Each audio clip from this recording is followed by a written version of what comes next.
நேசம் நிறைந்த உள்ளத்தால் நீளம் நிறைந்த மணிகண்டத்து ஈஸ்வரடியார் பெருமையை எல்லா உயிரும் தொலையெடுத்து தேசமுயிர் திருத்தொண்ட தொகுமுன் பணித்த திருவாளன் வாசமலமின் கழைவணங்க வந்த பிறப்பை வணங்குவோம். தூக்குசி திருத்தொண்ட தொகை விரி வாக்கினால் சொல்ல வல்லவரான் எங்கள் பாக்கிய பயனாம் பதிக்குன்றைவால் செங்கிடாரடி செதியிருக்கும். எல்லாம் வல்ல பெருமான் அருந்தரும் பன்னார் மொழியப்பட நமக்கு நாவுடைய திருவிடையிலே வணங்கி அதரும் பெருங்கருணை நாயகர் பெருங்கேளியப்ப திருவடித்த அவர்களை மனவலிமைகளை வணங்கி எம்பெருமக்கள் நாயன்மாருடைய பொன்னார் திருவடித்த அவர்களை கண்ணனாலை வணங்கி உடையாசிரி சிவகமிக்கு அவருடைய திருவடிகளை மேல நினைந்து அடியனுடைய ஞானசிரி பிறந்தகையாருடைய திருவடித்த அவர்களை மனவலிமைகளை வணங்கி அடியார் பெருமக்களுடைய திருவடியில் எல்லாம் மனம் வலிமைகளை வணங்கி அமைகின்றேன். அன்பார்ந்த சுனை சொல்வதில்லை ஒன்று பிராணத்திலே உங்களுடைய கலைஞனுடைய திருச்சரித்தை சிந்திச்சிருக்கிறோம். உங்களுடைய கலைஞனுடைய சரிதத்துல உங்களுடைய கலைஞர் திருக்கடையூர் என்று சொல்லக்கூடிய திருத்தலம் எல்லாத்துக்கும் தெரியும். திருக்கடையூர்னா 60, 70, 80 எல்லா அகவையிலும் அங்கதான் போய் செய்வோம் நம்ம இல்லைங்களா? என்ன காரணம்னா கால சம்காரம் அங்க இருக்கிறார். காலனை சம்காரம் செஞ்சதுனால அங்க போயிட்டு வந்தா மரண பயம் இல்லை அப்படின்னு சொல்லி ஒரு கூற்று. அதனால எல்லாத்துக்கும் தெரிஞ்சபடி அங்க ஒரு அந்தனர் குலத்திலே தோன்றியவர் தான் நம்முடைய மூலிகை நாயனார். அந்தனர் குலத்திலே தோன்றி பெருமானுக்கு தூபப்பணி செய்து கொண்டிருக்கிறார். அவரு அதாவது எப்படின்னா நாம ஒரு தொண்டு செய்வோம். அப்புறம் என்ன செய்வோம்னா கொஞ்ச நாளைக்கு அந்த தொண்டு செஞ்சுட்டு இருப்போம். அப்புறம் யாராவது நம்மளை கூப்பிட்டு திருவாசகம் முன்னோதல் நடக்குது அப்படின்னு சொன்னா இதை கூட அங்க ஓடிடுவோம். அப்புறம் இன்னொருத்தருக்கு யாராவது ஒருத்தர் சயின்ஸ் தான் நடக்குதுன்னா அதை கூட அங்க போயிடுவோம். இப்ப நம்ம அப்படிதான் பண்ணிட்டு இருக்கோம். நிறைய பேர் அந்த மாதிரி தான். நாயன்மார்கள் எப்படின்னா ஒரு தொண்டு செஞ்சாங்கன்னா அதை கடைசி வரைக்கும் செய்வாங்க. அதான் நமக்கு அவங்களுக்கு இருக்கக்கூடிய வேறு எந்த நிலைமையிலும் செய்வாங்க. இப்ப நம்ம ஒரு வசதி வாய்ப்போடு இருக்கிறோம், ஒரு கோயிலுக்கு ஒரு பணி செய்யறோம்னா அவங்க அப்படி அல்ல, வறுமை வந்தாலும் செய்வாங்க. எந்த நிலையிலும் செய்யாம இருக்க மாட்டாங்க. அவங்களுக்கு கொள்கை எப்பொழுதுமே கொள்கை அப்படிங்கிறது உறுதியா இருக்கும். அதனால அந்த மாதிரி நாயனார் செய்து கொண்டு வருகின்ற பொழுது கொஞ்சம் வறுமை வருது. நல்ல ரூபப்பணி சிறப்பா செஞ்சுட்டு இருக்கிற அப்படி செய்து கொண்டு வருகின்ற பொழுது ஒரு வறுமை வருது. அப்படி வறுமை வருகின்ற பொழுது மீண்டும் அந்த பணியை எப்படி செஞ்சார் அவரு அப்படிங்கறதுதான் பெரிய சிறப்பு. இளையாங்குடி நாராயணர் பணத்திலே நம்ம சிந்திச்சிருக்கோம். வறுமை வந்தது, ஆனா அவருடைய மனசு கொஞ்சம் கூட சுருங்கல. வளம் சுருங்கியது மனம் சுருங்கல அப்படிங்கிற சேர்க்கல. வளம் சுருங்கியது ஆனா மனசு சுருங்கல. அப்ப தொண்டு செய்யறதுக்கு காசு பணம் மட்டும்தான் பார்த்தாது, மனசு வேணும். அதான் ரொம்ப முக்கியம். மனசு இருந்ததுன்னா தொண்டு நிக்காத செய்யலாம். நாயன்மார் அப்படிதான் செஞ்சிருக்கிறாங்க. அப்புறம் இன்னொன்னு என்னன்னா செல்வம் இருக்கிற பொழுது செய்யறதுதான் எங்க அடியார்கள் நினைக்காதீங்க, அது இல்லாத பொழுது எங்க அடியார் செய்வாங்க அப்படிங்கறத காட்டுறதுக்காக சாமி அந்த மாதிரி எல்லாம் செய்வார். செல்வம் மேவிய நாளில் இச்செயல் செய்வதென்றையும் அல்லல் நல்குறவான போதிலும் அல்லல் என்று அறிவிக்கவே அப்படின்னாரு சேக்கலர் பெருமான் இளையாங்குடி நாயனார் குணத்துல. செல்வம் இருக்கிற பொழுது யார் வேணாலும் செய்வாங்க, இல்லாத பொழுது அப்போதும் செய்வாங்க. குறை அடியார்கள். அதான் ரொம்ப முக்கியம். நாமெல்லாம் எப்படி அப்படின்னா இந்த கொஞ்சம் வியாபாரம் எல்லாம் ஒன்றும் சரியில்லைங்க, கொஞ்ச நாள் கழிச்சு அப்புறம் மீண்டும் பார்க்கலாங்க அப்படி பண்ணாம இல்லைங்களா? அவங்களாம் அப்படி கிடையாது. உயிரே போனாலும் அந்த தொண்டை விட மாட்டாங்க.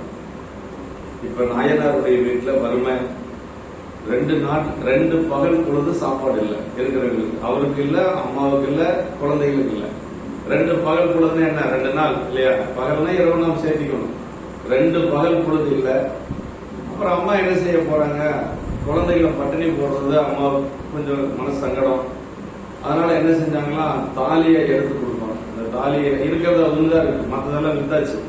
இருக்கிற பொருள் எல்லாம் வித்தாச்சு. உங்களையே அவர் பணி தவறாது போட்டுட்டு இருக்கிறாரு. சாப்பாட்டுக்கு இல்லைனாலும் அவங்க பணி நடந்துட்டு இருக்கு. சாமிக்கு செய்யக்கூடிய தொண்டு செஞ்சுட்டு இருக்கிறார். இப்ப அந்த மாங்கல்யத்தை எப்பொழுதும் விற்க கூடாது அப்படிங்கிற ஒரு இது இருக்கு. இருந்தாலும் முடியாத சூழ்நிலை என்ன செய்யறது? அதனால மாங்கல்யத்தை கருதி இந்த கொடையை விட்டு நீங்க நெல் வாங்கிட்டு வாங்க அப்படின்னு சொல்லி அம்மா கொடுக்குறாங்க. அதை கொண்டு போற பொழுது வழியில் ஒரு பெரிய மூட்டையோட ஒருத்தர் வர்றான். இது என்னப்பான்னு கேட்கிறாரு. உங்களையே புதிய அப்படிங்கிறான். அடே அப்பா, இதுதான் நானும் எதிர்பார்த்துட்டு இருந்தேன். வீட்டுல குழந்தைய சாப்பிடல, அம்மா சாப்பிடலங்கிறதெல்லாம் மறந்துடுறாரு. குங்குளியன்னு சொன்னோன்னே எங்களுக்கு இருக்கிற தங்கத்தை கொடுக்குறேன், நீ குங்குளியம் கொடுக்குறியான்னு கேட்கிறாரு. சரி தரேன்னு சொல்றாங்க. அதனால அப்படியே அரிசி நெல்லெல்லாம் வாங்கல, குங்குளியத்தை வாங்கிட்டு நேரம் கோயிலுக்கு போயிடுறாரு. அதான் இன்றைக்கு பார்க்கக்கூடிய பகுதி. அந்த வறுமை எப்படி வந்தது, வறுமை வந்த பொழுது அவர் எப்படி கொண்டு செய்தார் அப்படிங்கிறத நம்ம இன்னைக்கு சிந்திக்க போறோம். 7வது பாட்டு.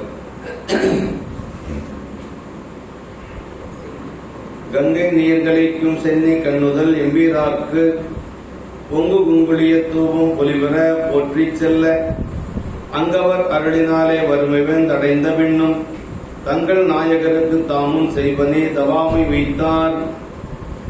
வறுமை வந்தது எப்படி வந்ததுன்னா இறைவனுடைய திருவருளால் வறுமை வந்தது அப்படிங்கிறார். அதான் ரொம்ப முக்கியம். இறைவனுடைய அருளால் வந்தது அப்படிங்கிறார். இறைவன் அருளால் அப்படியெல்லாம் வருங்களா அப்படின்னா வரும். எதுக்காக வருது அப்படின்னா நம்மளுடைய அடிமைத்தன்மை நம்ம அந்த நேரத்திலே நம்ம பெருமானுக்கு அடிமையா இருக்கிறோமா அப்படிங்கறத பார்க்கறதுக்கு நம்மளை தெரிந்து கொள்வதற்காக அப்படி வருமா அதான் சொல்றாங்க. அப்படி கங்கை நீர் கழிக்கும் சென்னி கண்ணுதல் என்பார் அப்படின்னார். கங்கையை நீர் ஒளித்தற்கிடமாகி திருமுடியும் நுதற்கண்ணுடைய சிவபெருமானுக்கு மேன்மேல் சென்றிருந்து பறந்து கிளம்பும் குங்குளிய ரூபத்தை சிறப்பு பொருந்தி விளங்கும்படி தவிராது பேணி செய்து செலுத்தி வந்தவராக ஒரு நாள் கூட தவறவில்லை. இந்த குங்குளியம் போடுறது அப்படிங்கிறது ரொம்ப முக்கியமான ஒரு பணி. ஆகமத்துல எல்லாம் சொல்லப்பட்டிருக்கு. உங்களுக்கு தூபம் அப்படிங்கிறது ரொம்ப முக்கியம். தூப தீபம் அப்படின்னு சொல்றோம் இல்லையா? தூபம், தீபம், நைவேத்தியம், இதுல 3 ஒரு பூசையினுடைய ஒரு அங்கங்களாக வைத்து சொல்லப்படுறது.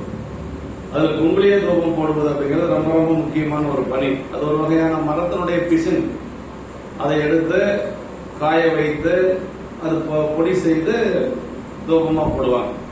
அந்த குங்குளிய தூபம் அப்படிங்கிறது ரொம்ப முக்கியமான பணி. தவறாது செஞ்சுட்டு வர்றார். அப்படி வருகின்ற பொழுது அங்கவர் அருளினாலே வறுமை வந்து அடைந்த பின்னும், அங்கவர் அருள் சிவபெருமானுடைய திருவருளினாலே வறுமை வந்தடையவே அதன் பின்னரும். வறுமை வந்தாச்சு, வீட்டுல சாப்பாட்டுக்கு வழி இல்லை, இருந்தாலும் கூட தம் பெருமானுக்கு தம் வறுமை வரும் முன்பு செய்து வந்த திருப்பணியை தவறுதல் இல்லாத முன்பு போலவே செய்து வருவாராயினார். அதுதான் ரொம்ப முக்கியம். முதல்ல எப்படி செஞ்சுட்டு வந்தாரோ அதே மாதிரியே செய்து கொண்டு வர்றார்.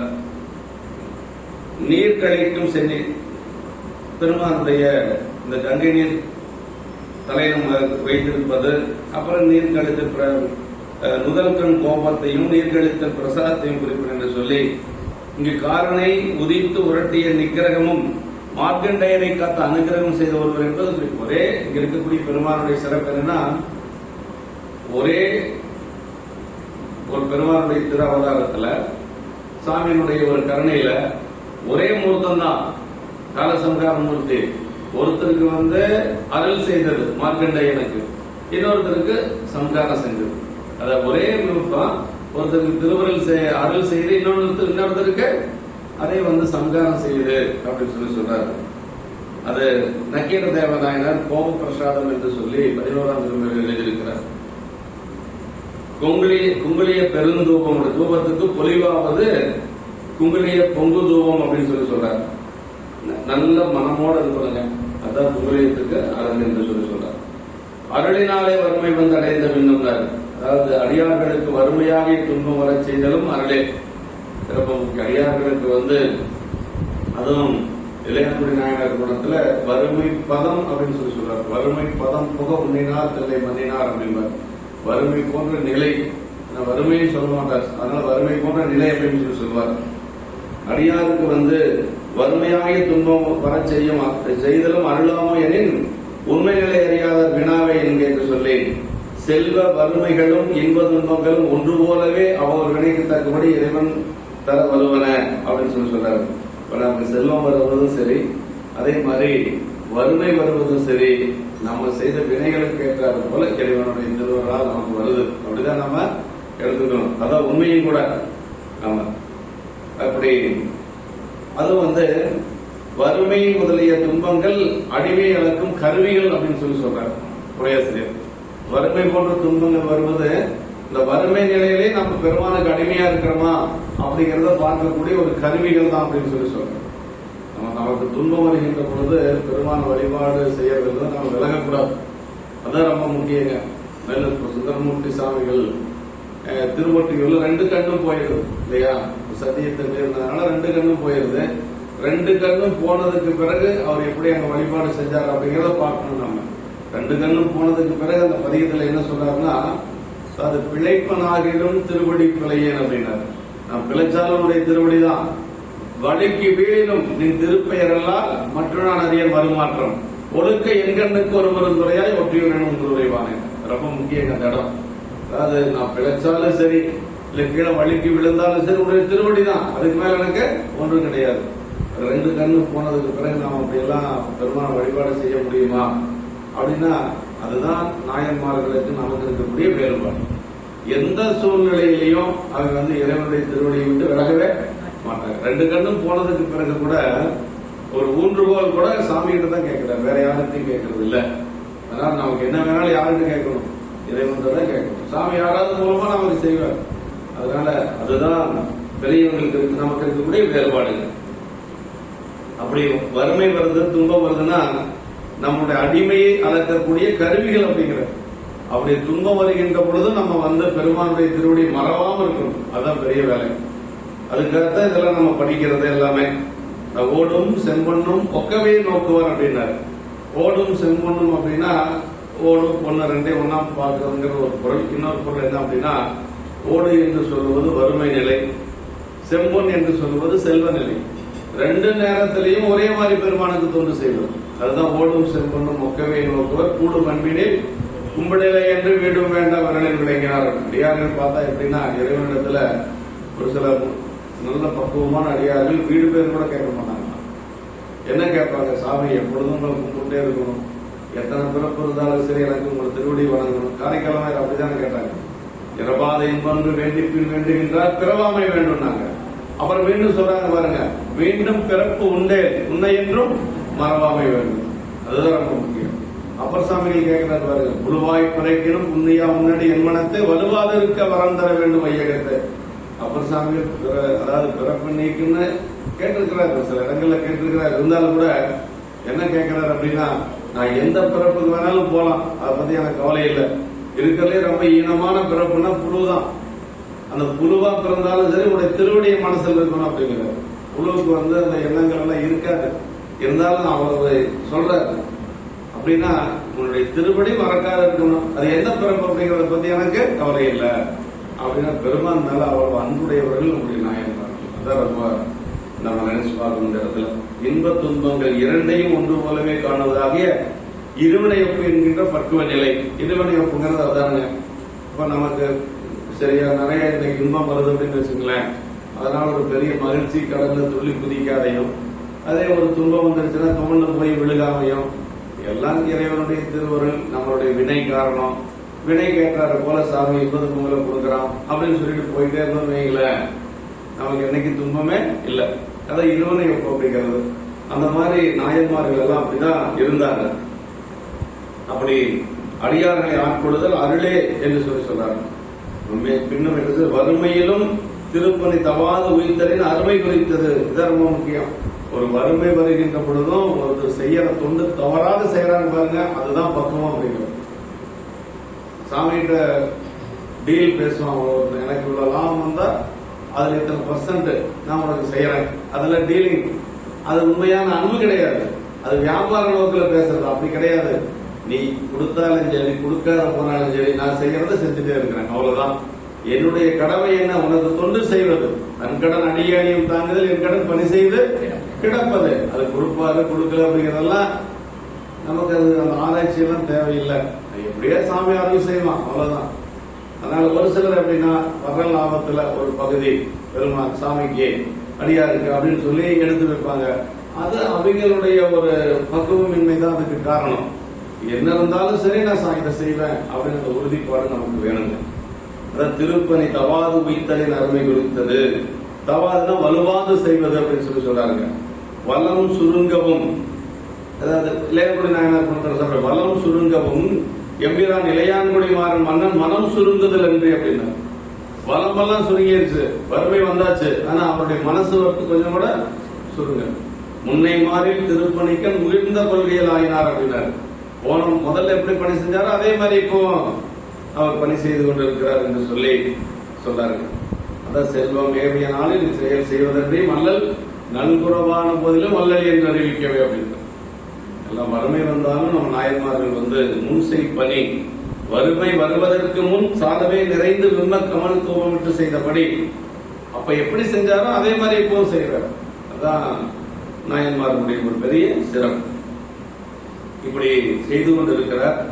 செய்து கொண்டிருக்கிற பொழுது இப்படி வறுமையினால சுற்றங்கள் தன்னுடைய குடும்பத்தார் எல்லாரும் வருந்துறாங்க. என்ன சாப்பாட்டுக்கு இல்லைன்னா என்ன இருக்கு, அதுக்கு மேல என்ன இருக்கு, வயிற்றுக்கு சாப்பாடு இல்லையா, அதுக்கு மேல ஒண்ணும் கிடையாது. ஆனா சொல்றாரு, இன்னெறி ஒழுகும் நாளில் இளம்பாடு, இளம்பாடுன்னா ரொம்ப வறுமைங்க.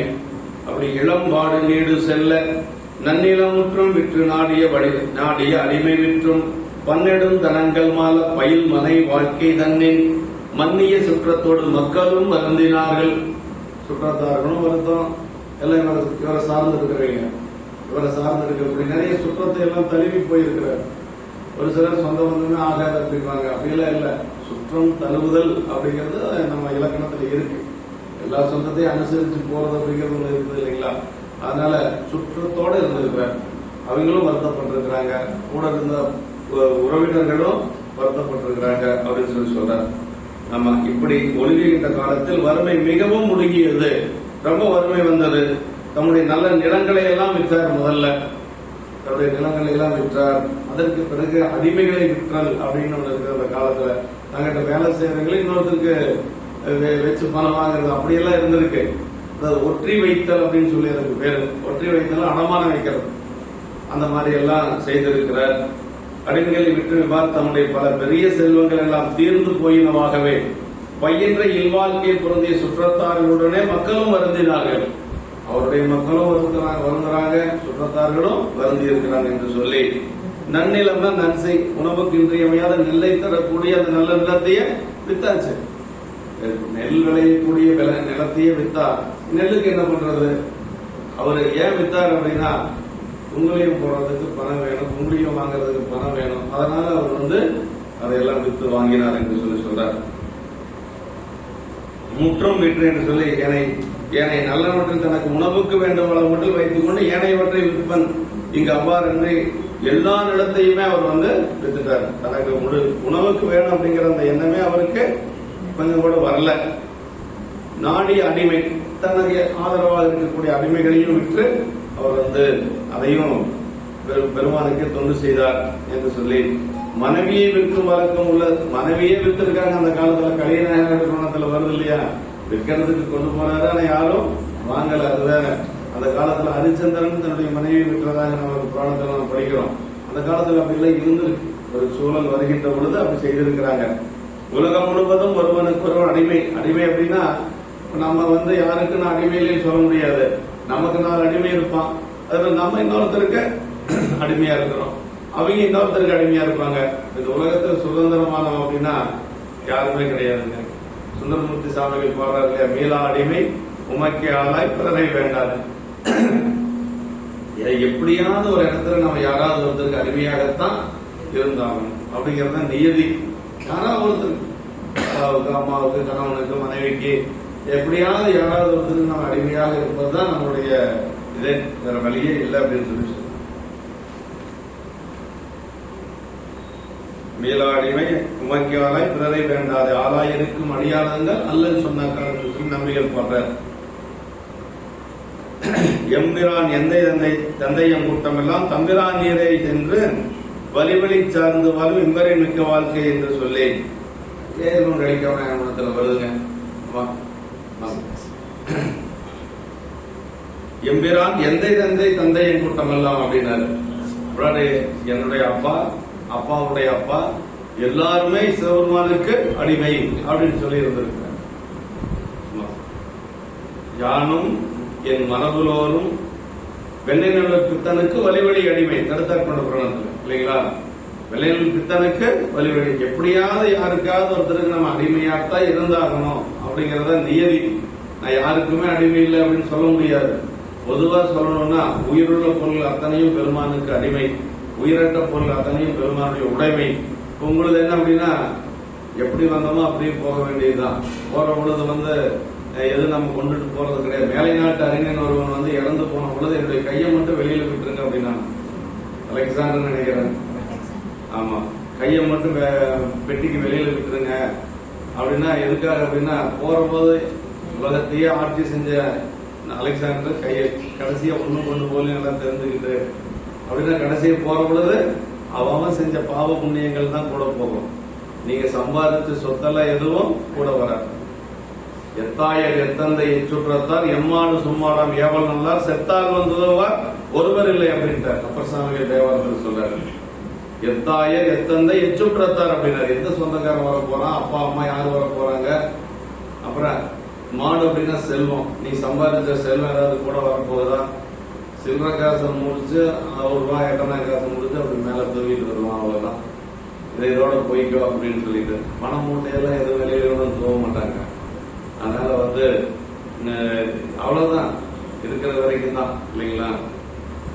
அப்படி எதுவும் நம்ம கூட வரப்போறது இல்லை அப்படிங்கிறது தான் உண்மை என்று சொல்லி நாம எல்லாருமே பெருமானுக்கு அடிமைகள் அப்படிங்கறத மறந்துடக்கூடாது.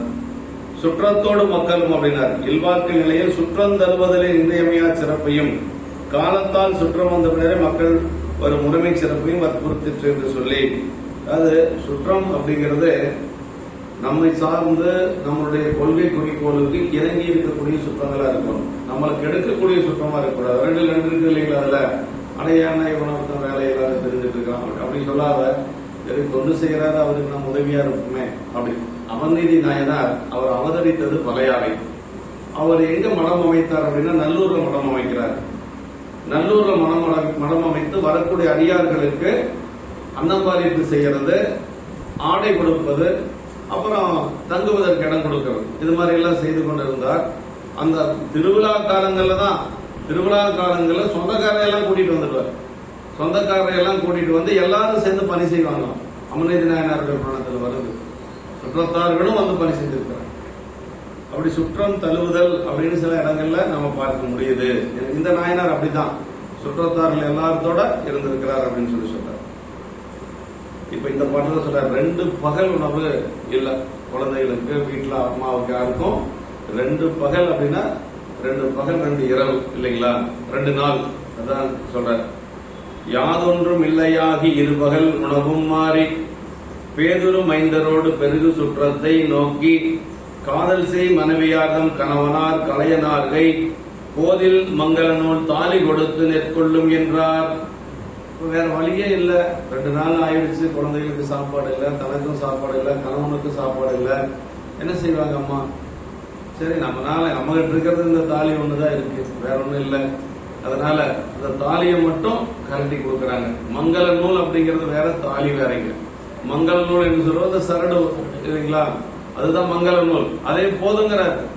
அந்த மங்கள நூலே போதும். தாலி அப்படிங்கிறது ஒரு நாகரிகத்துக்காக அணிந்து கொள்வதுதான். அவன் அந்த மங்கள நூல் மஞ்சள் நூல் இருக்குது பாத்தீங்களா, அதுவே போதும் அப்படிங்கிறது. இப்ப அந்த தாலியை மட்டும் எடுத்து கொடுக்கறாங்க. உணவுக்குரிய சாதனம் யாதொன்றும் கிடையாதாகி 2 பகல் உணவு இல்லாமல் வருந்துகின்ற மைந்தர்களோடும் பெருகிய சுற்றத்தாரையும் பார்த்து காதலையுடைய மனைவியார் தன் கணவராகிய கலையனாரது கையில் குற்றமில்லாத அந்த மங்கள தாலியை கொடுத்து இதற்கு நெல் வாங்கி வாரும் என்று சொல்லி, நெல் வாங்கிட்டு வாங்க சாமி. அந்த காலத்துல அரிசி விற்கிறது வழக்கம் இருக்காதுங்க. ஏன்னா நெல்லை வாங்கி அவங்க அரிசி சுத்திக்குவாங்க. நம்மளே நம்ம சின்ன வயசுல இருக்கிற போது பார்த்தா ரைஸ் மில் எல்லாம் இவ்வளவு இருக்காது இல்லைங்களா, எல்லாம் எங்கேயாவது ஒரு ரைஸ் மில் தான் இருக்கும். கைக்குற்றால அரிசி தான் அதிகமா இருக்கும். அந்த மாதிரி நெல்லு வாங்கிட்டு வாங்க அப்படின்னு சொல்லி கொடுக்குறாங்க. மைந்தரோடும் சுற்றத்தை மனைவியார் மணலை குறித்து இடமாகிறார். முதலில் பசிதீர்க்கத்தக்கவர் இளஞ்சிறாரே. அதனால முதல்ல குழந்தைகள் சொல்றார், மைந்தரோடு பெருகு சுற்றத்தை. முதல்ல குழந்தைகளுக்கு சாப்பாடு போடுங்க அப்படின்னு சொல்லி சொல்றாங்க. குழந்தைகள் பசியோடு இருக்கும், குழந்தைகளுக்கு. அதனால முதல்ல மைந்தரை சொல்லி அதற்கு பிறகு சொல்ல வந்ததை எல்லாம் சொல்றாங்க. எல்லாரும் பசியோடு இருக்கிறாங்க. கோதில் மங்கள நூல் தாலியினார். இச்செயல் குற்றமற்ற இல்வாழ்க்கை ஒழுக்கம் குறித்தலில் கோதில் என்று தாலியின் மேல் கூறினார் என்று சொல்லி சொல்றார். மங்கள நூல் அப்படின்னா மங்களத்துடன் வருவதானும் சுமங்கலியத்துவமாகிய தன்மை காட்டும் அடையாளமாக இவ்வாறு கூறியபடியாம் என்று சொல்லி, மணமகளின் கழுத்தில் மணமகன் மங்கள நூல் அணிவது மனச்சடங்கில் இன்றியமையா பகுதி. நூலுடன் தாலியும் பிறவும் கோத்தணிவது பிற்கால வழக்கு. முதல்ல மங்கள நூல் மட்டும்தான், மஞ்சள் சரடு இருக்கு இல்லைங்களா, அது மட்டும்தான் கட்டுவாங்களாம். அதுல தாலி கோத்ததெல்லாம் பின்னாடி வந்த பழக்கம் அப்படின்னு சொல்றாங்க. அப்ப ஒன்னும் வசதி வாய்ப்பு இல்லாத பெண்கள் என்ன செய்யலாம், அந்த சரடு மட்டும் இருந்தா கூட போதும். ஆனா சரடு இல்லாம இருக்கக்கூடாது, அந்த நூல் இல்லாம இருக்கக்கூடாது. அது பேர் மங்கள நூல் அப்படின்னு சொல்றோம். நூல் இல்லாம இருக்கக்கூடாது, நூல் கண்டிப்பா இருக்கணும் அப்படின்னு சொல்றாங்க. பிற்கால வழக்குல அப்படியே அதெல்லாம் மாறி போச்சு. இப்ப அம்மா என்ன செய்யறாங்க, ஒரு வறுமை வந்ததுனால நூல் மட்டும் அணிந்து கொண்டு அந்த தாலி தங்கத்தை என்ன செய்யறாங்கன்னா கலட்டி கொடுத்துட்டாங்க. மங்கள நானே மணிக்கலம் ஆர்த்தி என்று சொல்லி கந்த புராணத்துல தெய்வானை அம்மையார் திருமண படலத்துல சொல்லப்பட்டிருக்கு. மங்கள நூல் மட்டுமே சுமங்கலிகளுக்கு இன்றியமையாது என்பதும் பெருங்கேடு வருங்கால் மங்கள நூலில் போத்த பொற்றாளியும் வேறு பிரித்து எடுத்து பயன்படுத்திக் கொள்ளலாம் என்பது அறநூல் விதி. ஒரு கஷ்டம் வருது அப்படின்னா அந்த தாலியை கூட எடுத்து பயன்படுத்திக் கொள்ளலாம் அப்படிங்கிறது அந்த காலத்துல ஒரு விதி இருந்திருக்கு என்று சொல்லி கோதில் மங்கள நூல் என்று சொல்றாங்க. அம்பொன்மணி நூல் தாங்காது அனைத்துயிர்க்கும் அருள் தாங்கி கேட்க வருதுங்க. நாவுக்கரசர் புராணத்துல திலகவதி அம்மா இந்த மங்கள நூல் தாங்கலையா அந்த மார்பு, ஆனா இந்த உலகத்துக்கு அருளை தாங்கி நின்றது அப்படின்னு சொல்றாரு சேக்கிழார் பெருமான். ஏன்னா அம்மா தானே நாவுக்கரசு பெருமானை, நமக்கு சமணத்தில் இருந்த நாவுக்கரசு பெருமானை மீண்டும் நமக்கு அழைத்து ஒரு பெரிய பரமாச்சாரியரை கொடுத்த பாக்கி யாருக்கு உண்டு, திலகவதி அம்மாவுக்கு உண்டு. அன்னைக்கே போறன்னு முடிவு பண்ணிட்டாங்க. மனம் பேசி முடிக்கப்பட்ட கணவன் போயாச்சு கலிப்பகையார். 13 வயசுல அம்மாவுக்கு திருமணம் பேசி முடிச்சாச்சு. 13 வயசுல திருமணம் பேசி முடிச்சோன்னா மணமகன் என்ன செஞ்சார்னா, ஒரு அரசன்கிட்ட அவர் படை தளபதியா இருக்கிறார், போருக்கு போற இடத்துல இறந்து போயிடுறாரு. சேக்கிழார் பெருமான் அதை எப்படி இறந்து போயிட்டாருன்னு சொல்ல மாட்டாரு.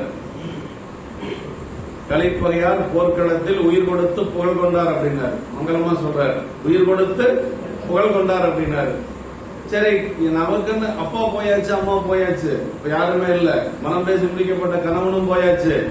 இதெல்லாம் உடனே நடக்குது திலகவதியாரோட வாழ்க்கையில. அப்பதான் அவங்க என்ன செய்யறாங்க அப்படின்னா, இவ்வுயரை அவ்வுயரோடு இசை வைப்பேன் என முடிந்தார். ஏன்னா என திருமணம், அவனுக்கு மனைவியாக என்னை திருமணம் செய்து கொடுக்க என்னுடைய அப்பா அம்மா இசைந்தார்கள். அப்பா அம்மாவுடைய இசைவை மறுத்து வேறொருவனை திருமணம் செய்வதற்கு என்னுடைய மனம் ஒத்துக்கல. இன்னொன்னு, யார் மனம் பேசி முடிக்கப்பட்டாங்களோ அவனை தவிர வேறொருவனை நான் திருமணம் செய்து கொள்ள மாட்டேன். அப்படி எல்லாம் அந்த காலத்தில் இருந்திருக்கு. அப்படி அதனால என்ன செஞ்சாங்கன்னா, இந்த உயிரை அந்த உயிரோடு நான் செலுத்துவேன் அப்படின்னு சொல்லி அம்மா நினைச்சாங்க. இனிமேல் நான் அந்த உலகத்தில் இருந்து ஒரு பயணம் இல்லைன்னு சொல்லி அப்படி முடிவெடுக்கிற பொழுது நாவுக்கரசு பெருமான் சின்ன குழந்தை, அவரோட பல வயசு இளையவர், போய் காலில் விழுந்து அழுகிறாரு. அக்கா, நீங்க போயிட்டீங்கன்னா நானும் இந்த உலகத்தில் இருக்க முடியாது, நானும் இந்த உயிரை போக்கிக் கொள்வேன்னு சொல்லி கதறி அழுகின்ற பொழுதுதான் தம்பியார் உலராக வேண்டுமென வைத்ததையானார். தம்பிக்காக உயிர் வாழ்ந்தாங்க அக்கா, தம்பிக்காக உயிர் வாழ்ந்தது. அப்பதான் சொல்றாரு சேக்கிழார் பெருமான், அம்பொன்மணி நூல் தாங்காத அனைத்துயிரும் அருள் தாங்கி அப்படின்னாரு. அதற்கு பிறகு அவர் தம்பிக்காக வாழ்றாங்க. தம்பி சமணத்துக்கு போயிடுறார். சமணத்துக்கு போனோம்னா மீண்டும் உயிரை போக்கிக் கொள்ள விரும்பல. அப்பதான் அம்மா என்ன ஒரு நல்ல முடிவு செய்யறாங்க, ஒரு பெண் ஒரு இக்கட்டான சூழல் வந்தா என்ன செய்யணும், சிவத்தொண்டுக்கு போயிடணும். அப்பதான் அம்மா என்ன செய்யறாங்கன்னா, திருவாமூர்ல இருந்து திருவதிகை போறாங்க. திருவதிகை போய் அங்க திருவீரட்டான பெருமானுடைய கோயில் ஒரு தவச்சாலை அமைக்கிறாங்க.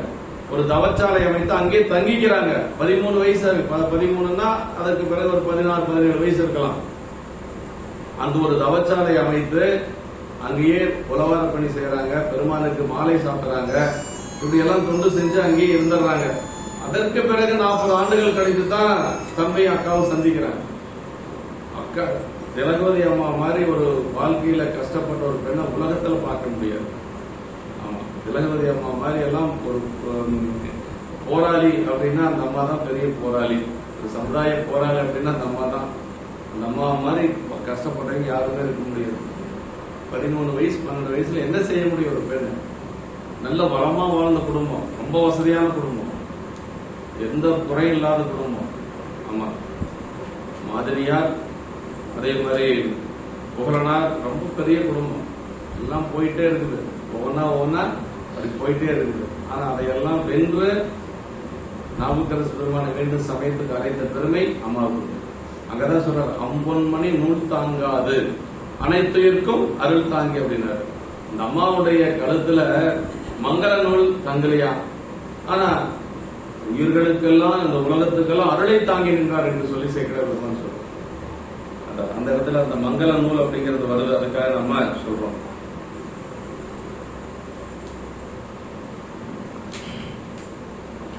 இப்ப கொடுத்தாச்சு, அம்மா வந்து அதை கரண்டி கொடுத்துட்டாங்க, வாங்கிட்டு போறாரு நாயனார். அந்த தாலியை வாங்கிட்டு நெல்லு வாங்குறதுக்காக போறாரு. நெல்லு வாங்கிட்டு வந்து அப்புறம் அரிசி குத்திக்கலாம் இல்லையா? விளைச்ச நெல்லையே எடுத்து அடியார்களுக்கு சோறு போட்ட சைவம் இல்லையா நம்மளது இளையான்குடி நாயனார். அப்புறம் நெல்லு கிடைச்சா சாப்பாடு செய்யறதுக்கு என்ன, நெல்லு வாங்குறதுக்காக போறாரு. எதிரில் வந்து ஒரு வணிகன் ஒருத்தன் வர்றான், பெரிய மூட்டையை தலைமையில வச்சுட்டு வர்றான். என்னப்பா இது அப்படின்னு சொல்லி சொல்றாரு. குங்குலியம்னா வேலை முடிஞ்சது, அவ்வளவுதான். நெல் எங்க போய் வாங்குறது, அப்புறம் குங்குலியம் தான் வாங்க போறாரு. அதான் அந்த பாட்டுல சொல்றாரு. அப்பொழுது அதனை கொண்டு நெற்கொள்வான் அவரும் போக, ஒப்பில் குங்குலியம் கொண்டோர் வணிகனும் எதிர்வந்து உற்றான். இப்போது என்கொள் என்றார்க்கு உள்ளவார் எம்ப கேட்டு முப்பொறி முன்னோல் மாறுவர் முகமறந்து இதனை சொன்னார். என்னப்பா அப்படின்னு கேட்கிறாரு. அவன் குங்குலியங்கிறான். மகிழ்ச்சி தாங்க முடியல. இதுதானே நம்ம எதிர்பார்த்தோம். நெல் வாங்கவா நாம போனோம், குங்குலியவா கிடைக்குமான்னு தானே போனது. நினைச்சது கிடைச்சிருச்சு அவருக்கு. அவருக்கு வேண்டுவார்க்கு வேண்டுவது ஈவான் கண்டாயினார். அப்பர் சார் நம்ம என்ன வேணும்னு கேட்கறோம்னு சாமி அதை கொடுப்பாருங்க. வேண்டுவார்க்கு வேண்டுவது ஈவான் கண்டாய். பொருள் தான் வேணும்னா சாமி பொருள் மட்டும் கொடுப்பாரு. உன்னுடைய திருவருள் தான் வேணும்னா சாமி திருவருள் கொடுப்பாரு.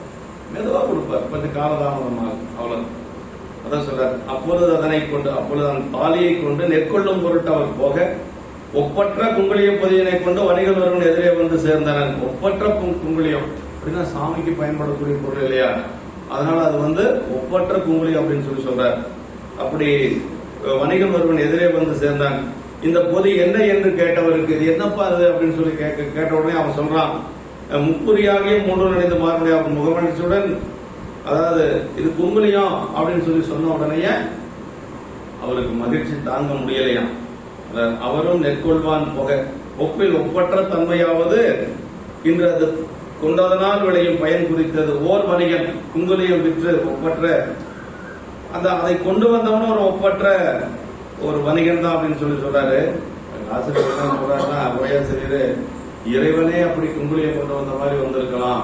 காரைக்கால் நேயமாருடைய வீட்டுக்கு போனது ஒரு அடியார் தான், தொண்டர் தான் சொல்றாரு சேக்கிழார் பெருமான். ஆனா அது இறைவனாக கூட இருக்கலாம் அப்படின்னு சொல்லி கருதுறாங்க. இறைவன் புராணத்தில் வரதில்லை, அடியார் ஒருவர் அப்படின்னு தான் வருது காரைக்கிழமையுடைய புராணத்துல. திருத்தொண்டர் ஒருவர் அப்படின்னு தான் காரைக்கிழமை புராணத்துல வருது. ஆனா இறைவனே போயிருப்பார் அப்படின்னு சொல்லி சொல்றாங்க. ஏன்னா புராணத்துல எப்படி வருது அப்படின்னா, வேதங்கள் மொழிந்த பிறான் மெய்த்தொண்டர் நிலை கண்டு நாதந்தன் அடியாரை பசிதீர்ப்பேன் என நன்னி பாதங்கள் விளக்கன நீரழித்து பதிகலம் கொடுத்து ஏதந்தீர் நல்விருந்தாய் இன்னடிசில் ஊட்டுவார் அப்படின்னு சொல்லி சொல்றாருங்க. வேதங்கள் மொழிந்தவரான் மெய்த்தொண்டர் அப்படின்னு சொல்றாரு. அப்படின்னா அடியார் தான்.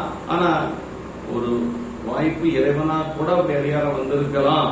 ஏன்னா இளையான்குடி நாயனாருக்கு வீட்டுக்கு சாமிதான் வர்றாரு, இயல்புகை நாயனார் வீட்டுக்கு சாமிதான் வர்றாரு. இப்படி இறைவனே கூட வந்திருக்கலாம் அப்படிங்கிறது ஒரு கருத்து. அதே மாதிரி இந்த இடத்துல குங்குளியம் கொண்டு வந்தது சாமியா கூட இருக்கலாம் அப்படின்னு சொல்லி சொல்றாங்க. அந்த பதில் தான் காரைக்கால் கோணத்துல தான் வருங்க. இந்த உலகத்திலேயே பெரிய புண்ணியம் என்னன்னா சொல்றார் சேக்கிழார் பெருமான் அந்த சரீரத்துல, விடையவன் தன் அடியவரை பெறறிய விருந்தானால் பேரிதன் மேல் இல்லை என்னும் பெருவிருப்பம் அப்படின்னார் சேக்கிழார் பெருமான். சுவாமியினுடைய அடியாரை விருந்துக்கு வந்தாச்சு அப்படின்னா அதுக்கு மேல என்ன வேணும்? ஒன்றும் தேவையில்லை. காரைக்காலங்கர் அப்படிதான் நினைக்கிறாங்க. விடையவன் தன் அடியவரை பெறறிய விருந்தானால் பேரிதன் மேல் இல்லை அப்படின்னு சொல்றாங்க. இதை விட ஒரு பேர் ஒன்றும் கிடையாது அப்படின்னு சொல்லி சொல்றாங்க. அப்ப அன்னம்பாளிப்பு அவ்வளவு சிறப்பு. ஒரு என்னன்னா அதுல ஒரு சிறப்பு என்னன்னு கேட்டா, ஒரு அடியாருக்கு அன்னம்பாளிப்பு செய்யணும்னு நீங்க மனசுல நினைச்சாவே அந்த புண்ணியம் உங்களுக்கு ஆரம்பிச்சிடும். வேற எதுலயும் அந்த புண்ணியம் கிடையாது. இப்போ கோயில்ல போய் ஒரு பணி செய்யணும், இந்த கோயில் திருப்பணி செய்யணும்னு நினைச்சா உங்களுக்கு புண்ணியம் கிடைக்காது, போய் செஞ்சா தான் கிடைக்கும். ஆனா ஒரு அடியாருக்கு மட்டும் அன்னம்பாளிப்பு செய்யணும்னு நினைச்சாவே உங்களுக்கு ஆரம்பிச்சிருது புண்ணியம். ஆமா, ஏன்னா ஒரு திருமந்திரம் சொல்லுதுங்க. திருமந்திரத்துல என்ன சொல்றாருன்னா, ஆறிடும் வேள்வி அருமுறை நூலவர், ஆறிடும் வேள்வி அருமறை அந்தனர், கூறிடும் ஆறிடும் வேள்வி அருமறை நூலவர் கூறிடும் வந்தால் கோடி பேர் உண்பதில் நீரிடும் தொண்டர் நினைவின் பயன் இல்லை அப்படின்னு சொல்லி சொல்றாரு. திருமந்தர் சொல்லுது 7ஆம் தந்திரத்துல என்ன சொல்றாருன்னா, திருமந்தர் ஆசிரியர் ஒரு பக்கம் ஒரு கோடி பேருக்கு அன்னதானம் நடந்துட்டு இருக்குது. அந்தணர்களுக்கு அதுவும் அந்தணர்கள் வேற, சிவாச்சாரியர் வேற. நீங்க கவனத்துல வச்சுக்கணும். அந்தணர்னா வேள்வி செய்யக்கூடியவங்க, சிவாச்சாரியார்னா கோயில்ல பூஜை செய்யறவங்க. கோயில்ல பூஜை செய்யறவங்க சாமியோட ஒண்ணு, ஆதி செய்வர்கள், அவங்களை நாம வணங்கணும். அந்தணர்கள் வேறு, மாத்தர்கள் அப்படின்னு சொல்லக்கூடியது. அந்த அந்தணர்களுக்கு 1 கோடி பேருக்கு சாப்பாடு நடக்குது, அன்னதானம் நடந்துட்டு இருக்குது. அப்போ ஒரு அடியார் நினைச்சா நம்ம மனசுல ஒரு சிவனடியாருக்கு சாப்பாடு போட்டா நல்லா இருக்குமே மனசுலதான் நினைக்கிறாங்க. இன்னும் சாப்பாடு போடல, ஆனா அந்த மனசுல நினைச்சது அந்த 1 கோடி பேருக்கு அன்னதானம் போட்டதை விட உயர்ந்ததுன்னு யாரு சொல்ற? திருமந்தரம் சொல்லுது. அவன் நினைவின் பயனில்லை அப்படின்னு சொல்லுதுங்க. அப்படின்னா நீங்க அடியார்களுக்கு அன்னம்பாலிப்பு செய்யணும்னு மனசுல நினைச்சாவே போதும். செய்ய முடியலையா, ஒரு அடியாருக்கு அன்னம்பாலிப்பு செஞ்சிருக்கு. அதனாலதான் சேக்கல பெருமான் சொல்ற, மண்ணினில் பிறந்தார் பெரும் பயன் மதிசூடு மன்னலார் அடியாரமே அமது செய்து தருது. அப்புறம்தான் கண்ணினால் அவர் நல்விழா பொழிவு கண்டார்கள் அப்படின்னா 2வது பயன் தான். இறைவனுடைய விழாக்கெல்லாம் நாம போறோம் இல்லைங்களா, அதெல்லாம் 2வது பயன் தான். முதல் பயன் என்ன அப்படின்னா அடியார்களுக்கு அன்னம்பாலிப்பு செய்யறது. அதுக்கு மேல எதுவுமே கிடையாது. சீலமார் பூசை அப்படின்னு சொல்லி சொல்றாரு சேக்கல பெருமான். சீலமார் பூசை செய்து திருத்தொண்டர் தம்மை நோக்கி இளையான்குடி நாயனார் குணத்துல வருது. சீலமார் பூசைன்னு அதுக்கு பேருங்க. மாகேஸ்வர பூஜைன்றது. மகேஸ்வர பூஜைங்கிறது சாமிக்கு செய்யறது. இது மாகேஸ்வர பூஜை அடியார்களுக்கு செய்யறது. ஒரு காலம் அதிகம், அதை விட சாமிக்கு செய்யறத விட ஒரு காலம் அதிகம். ஆமா, மாகேஸ்வர பூஜை நம்ம சொல்றோம். மாகேஸ்வர பூஜை மாகேஸ்வர பூஜை அப்படின்னா என்னன்னு தெரிஞ்சுக்கணும் இல்லையா? மாகேஸ்வரர்கள் அப்படின்னா அடியார்கள், வேற ஒன்று. அடியார்களுக்கு அன்னபாலிப்பு செய்யறதுக்கு பேர் தான் மாகேஸ்வர பூஜை. இன்னொன்னு, அடியார்களுக்கு அன்னதானம் பண்ணணும்னு சொல்லக்கூடாது, தப்பு. அன்னதானம்னா யாருக்கு? பொதுமக்களுக்கு செய்யறது அன்னதானம். அடியார்களுக்கு செய்யறதுக்கு பேர் அன்னதானம் கிடையாது, மாகேஸ்வர பூஜை. இல்லைன்னா அன்னம் பாலிப்பு அப்படிதான் சொல்லணும். அன்னதானம் நம்ம தானம் செய்யற அளவுக்கு நம்ம என்ன பெரிய ஆளா? அடியார்களுக்கு அன்னதானம் செய்யற அளவுக்கு நம்ம பெரிய ஆளா? அப்படி எல்லாம் சொல்லக்கூடாது. அவங்க அந்த வாய்ப்பு நமக்கு கொடுத்துருக்கிறாங்க. நம்ம அவங்களுக்கு ஒரு வேலை உணவு கொடுக்கக்கூடிய வாய்ப்பு அவங்க கொடுத்துருக்கிறாங்க. அதனால அடியார்களுக்கு செய்யறதுக்கு பேர் அன்னதானம்னு நம்ம வாயில வரவே கூடாது. மாகேஸ்வர பூஜை அப்படின்னு சொல்லணும். சிவபெருமானுக்கு செய்யக்கூடிய பூஜை விட ஒரு பங்கு மேல, கவனத்தில் வச்சுக்கணும். அது நடமாடும் கோயில் அப்படிங்கிறாரு திருமூலர். சொல்றாரு நடமாடும் கோயில்ங்கிறாரு. உள்ள இருக்கக்கூடியது படமான கோயில். படம்னா என்ன? திரைச்சீலை. திரைச்சீலைக்கு உள்ள இருக்கக்கூடியது கோயில், சாமி. அது சொல்றாரு படமான கோயில்ங்கிறாரு. நடமாடும் கோயில் அப்படிங்கிறது நடமாடிக்கொண்டு இருக்கக்கூடிய அடியார் பெருமக்கள். நடமாடும் கோயிலுக்கு நீங்க செய்யறது படமாட கோயிலுக்கு போய் சேரும். நான் ஒரு அடியார் உணவு யாருக்கு போய் சேரும்? அவருக்குள்ள இருக்கக்கூடிய சிவபெருமானுக்கு போய் சேரும். ஆனா சிவபெருமானுக்கு இட்ட உணவு அடியாருக்கு வந்து சேராது. அதனால அங்க செய்யறத விட இங்க செய்யறது சிறப்பு அப்படின்னு சொல்லி நமக்கு திருமந்திரம் சொல்லுது. 7ஆம் தந்திரம். இப்படி நிறைய சொல்லலாம், நம்ம சொல்லிட்டே போறோம்.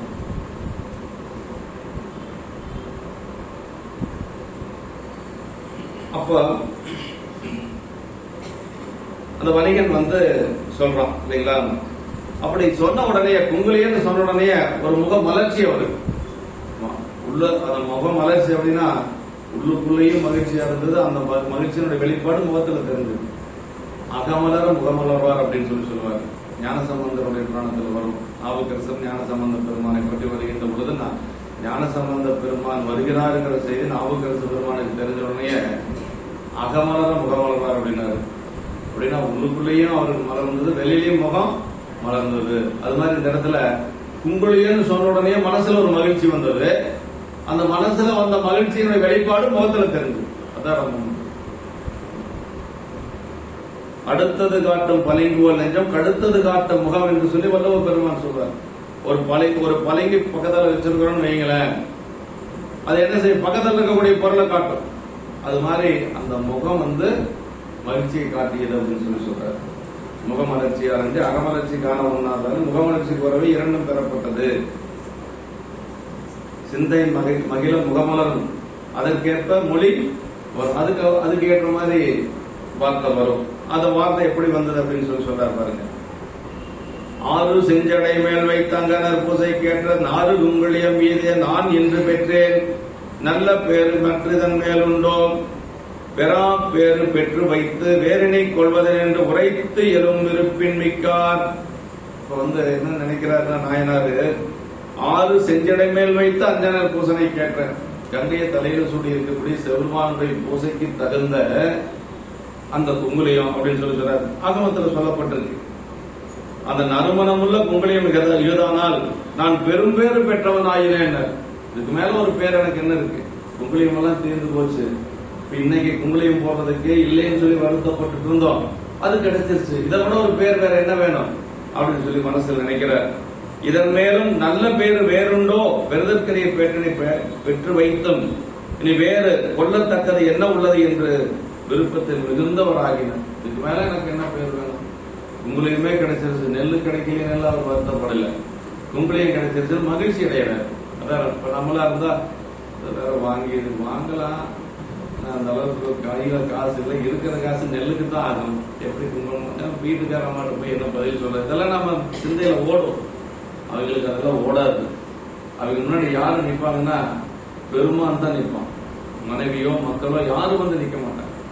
அவங்க முன்னாடி பெருமான் தான் வந்து நிற்பார். இப்ப அவருக்கு முன்னாடி யார் நிக்கிறாங்க அப்படின்னா அந்த இறைவன் தான் வந்து நிக்கிறார். அவருக்கு குங்குலியம் போடணும் அப்படிங்கிற ஒரே ஒரு கருத்து மட்டும்தான் மனசுல இருக்கு.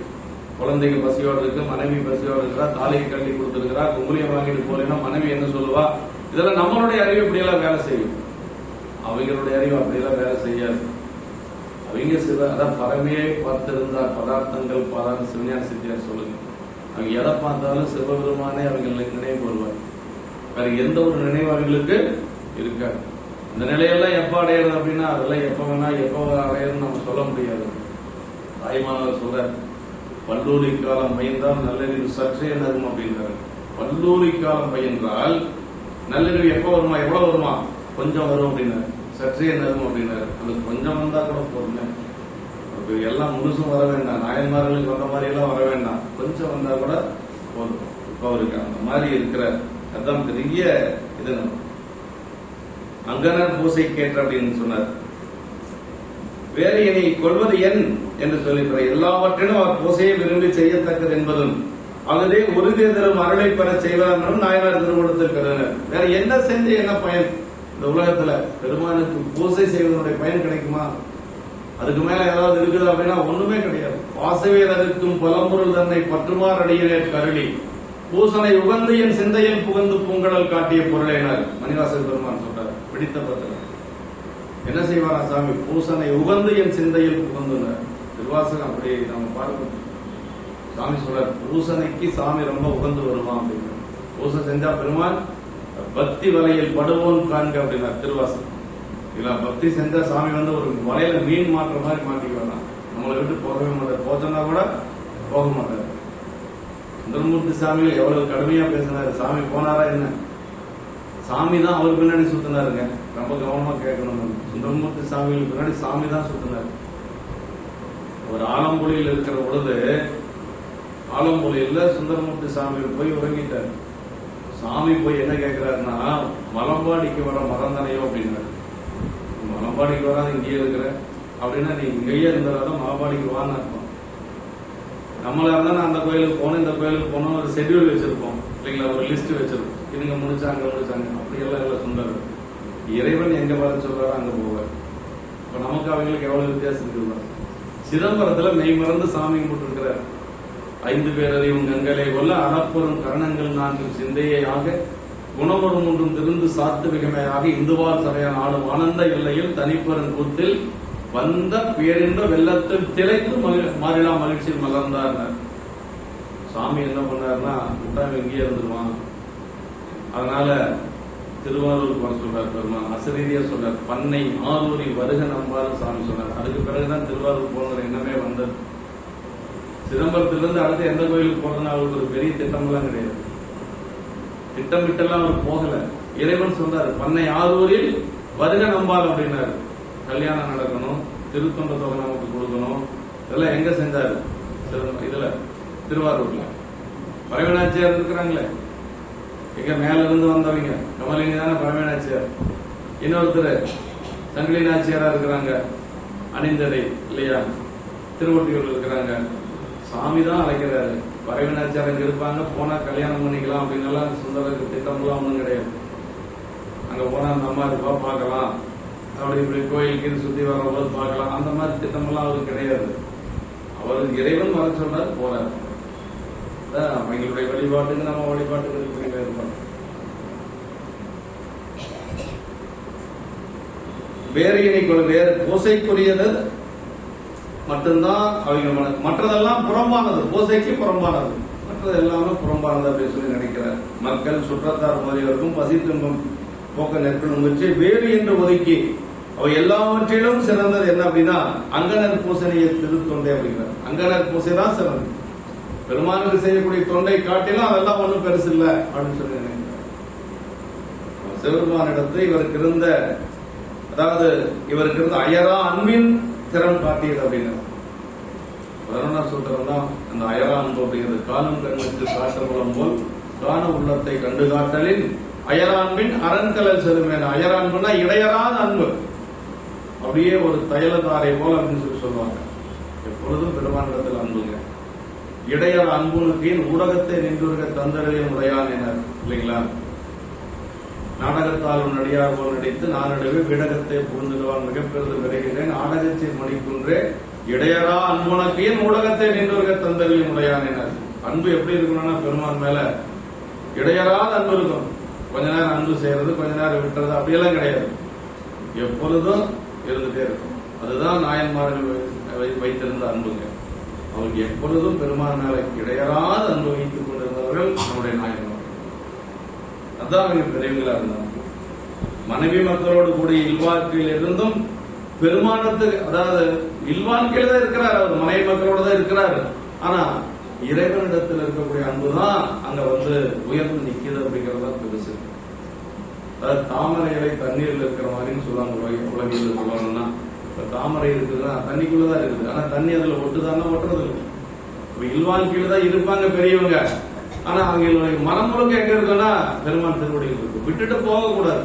நம்மளை நம்பி குடும்பம் இருக்குது, மனைவி இருக்கிறான், மகன் இருக்கிறான், எல்லாம் இருக்கிறாங்க, விட்டுட்டு போக முடியாது. ஏன்னா செய்யக்கூடிய கடமைன்னு ஒண்ணு இருக்கு இல்லைங்களா? அது செய்து கொண்டே பெருமானுடைய திருவடியில நமக்கு அன்பு இருக்கும். அதுதான் ரொம்ப முக்கியம். அதான் நாயன்மார்கள் 2 பேர் தான் துறவு. அப்பர் சாமிகள் துறவு, மூர்த்தி நாயனார் துறவு. மற்ற 61 நாயன்மார்களுமே இல்லறத்தில் இருந்தபடி தொண்டு செய்தவர்கள் தான்.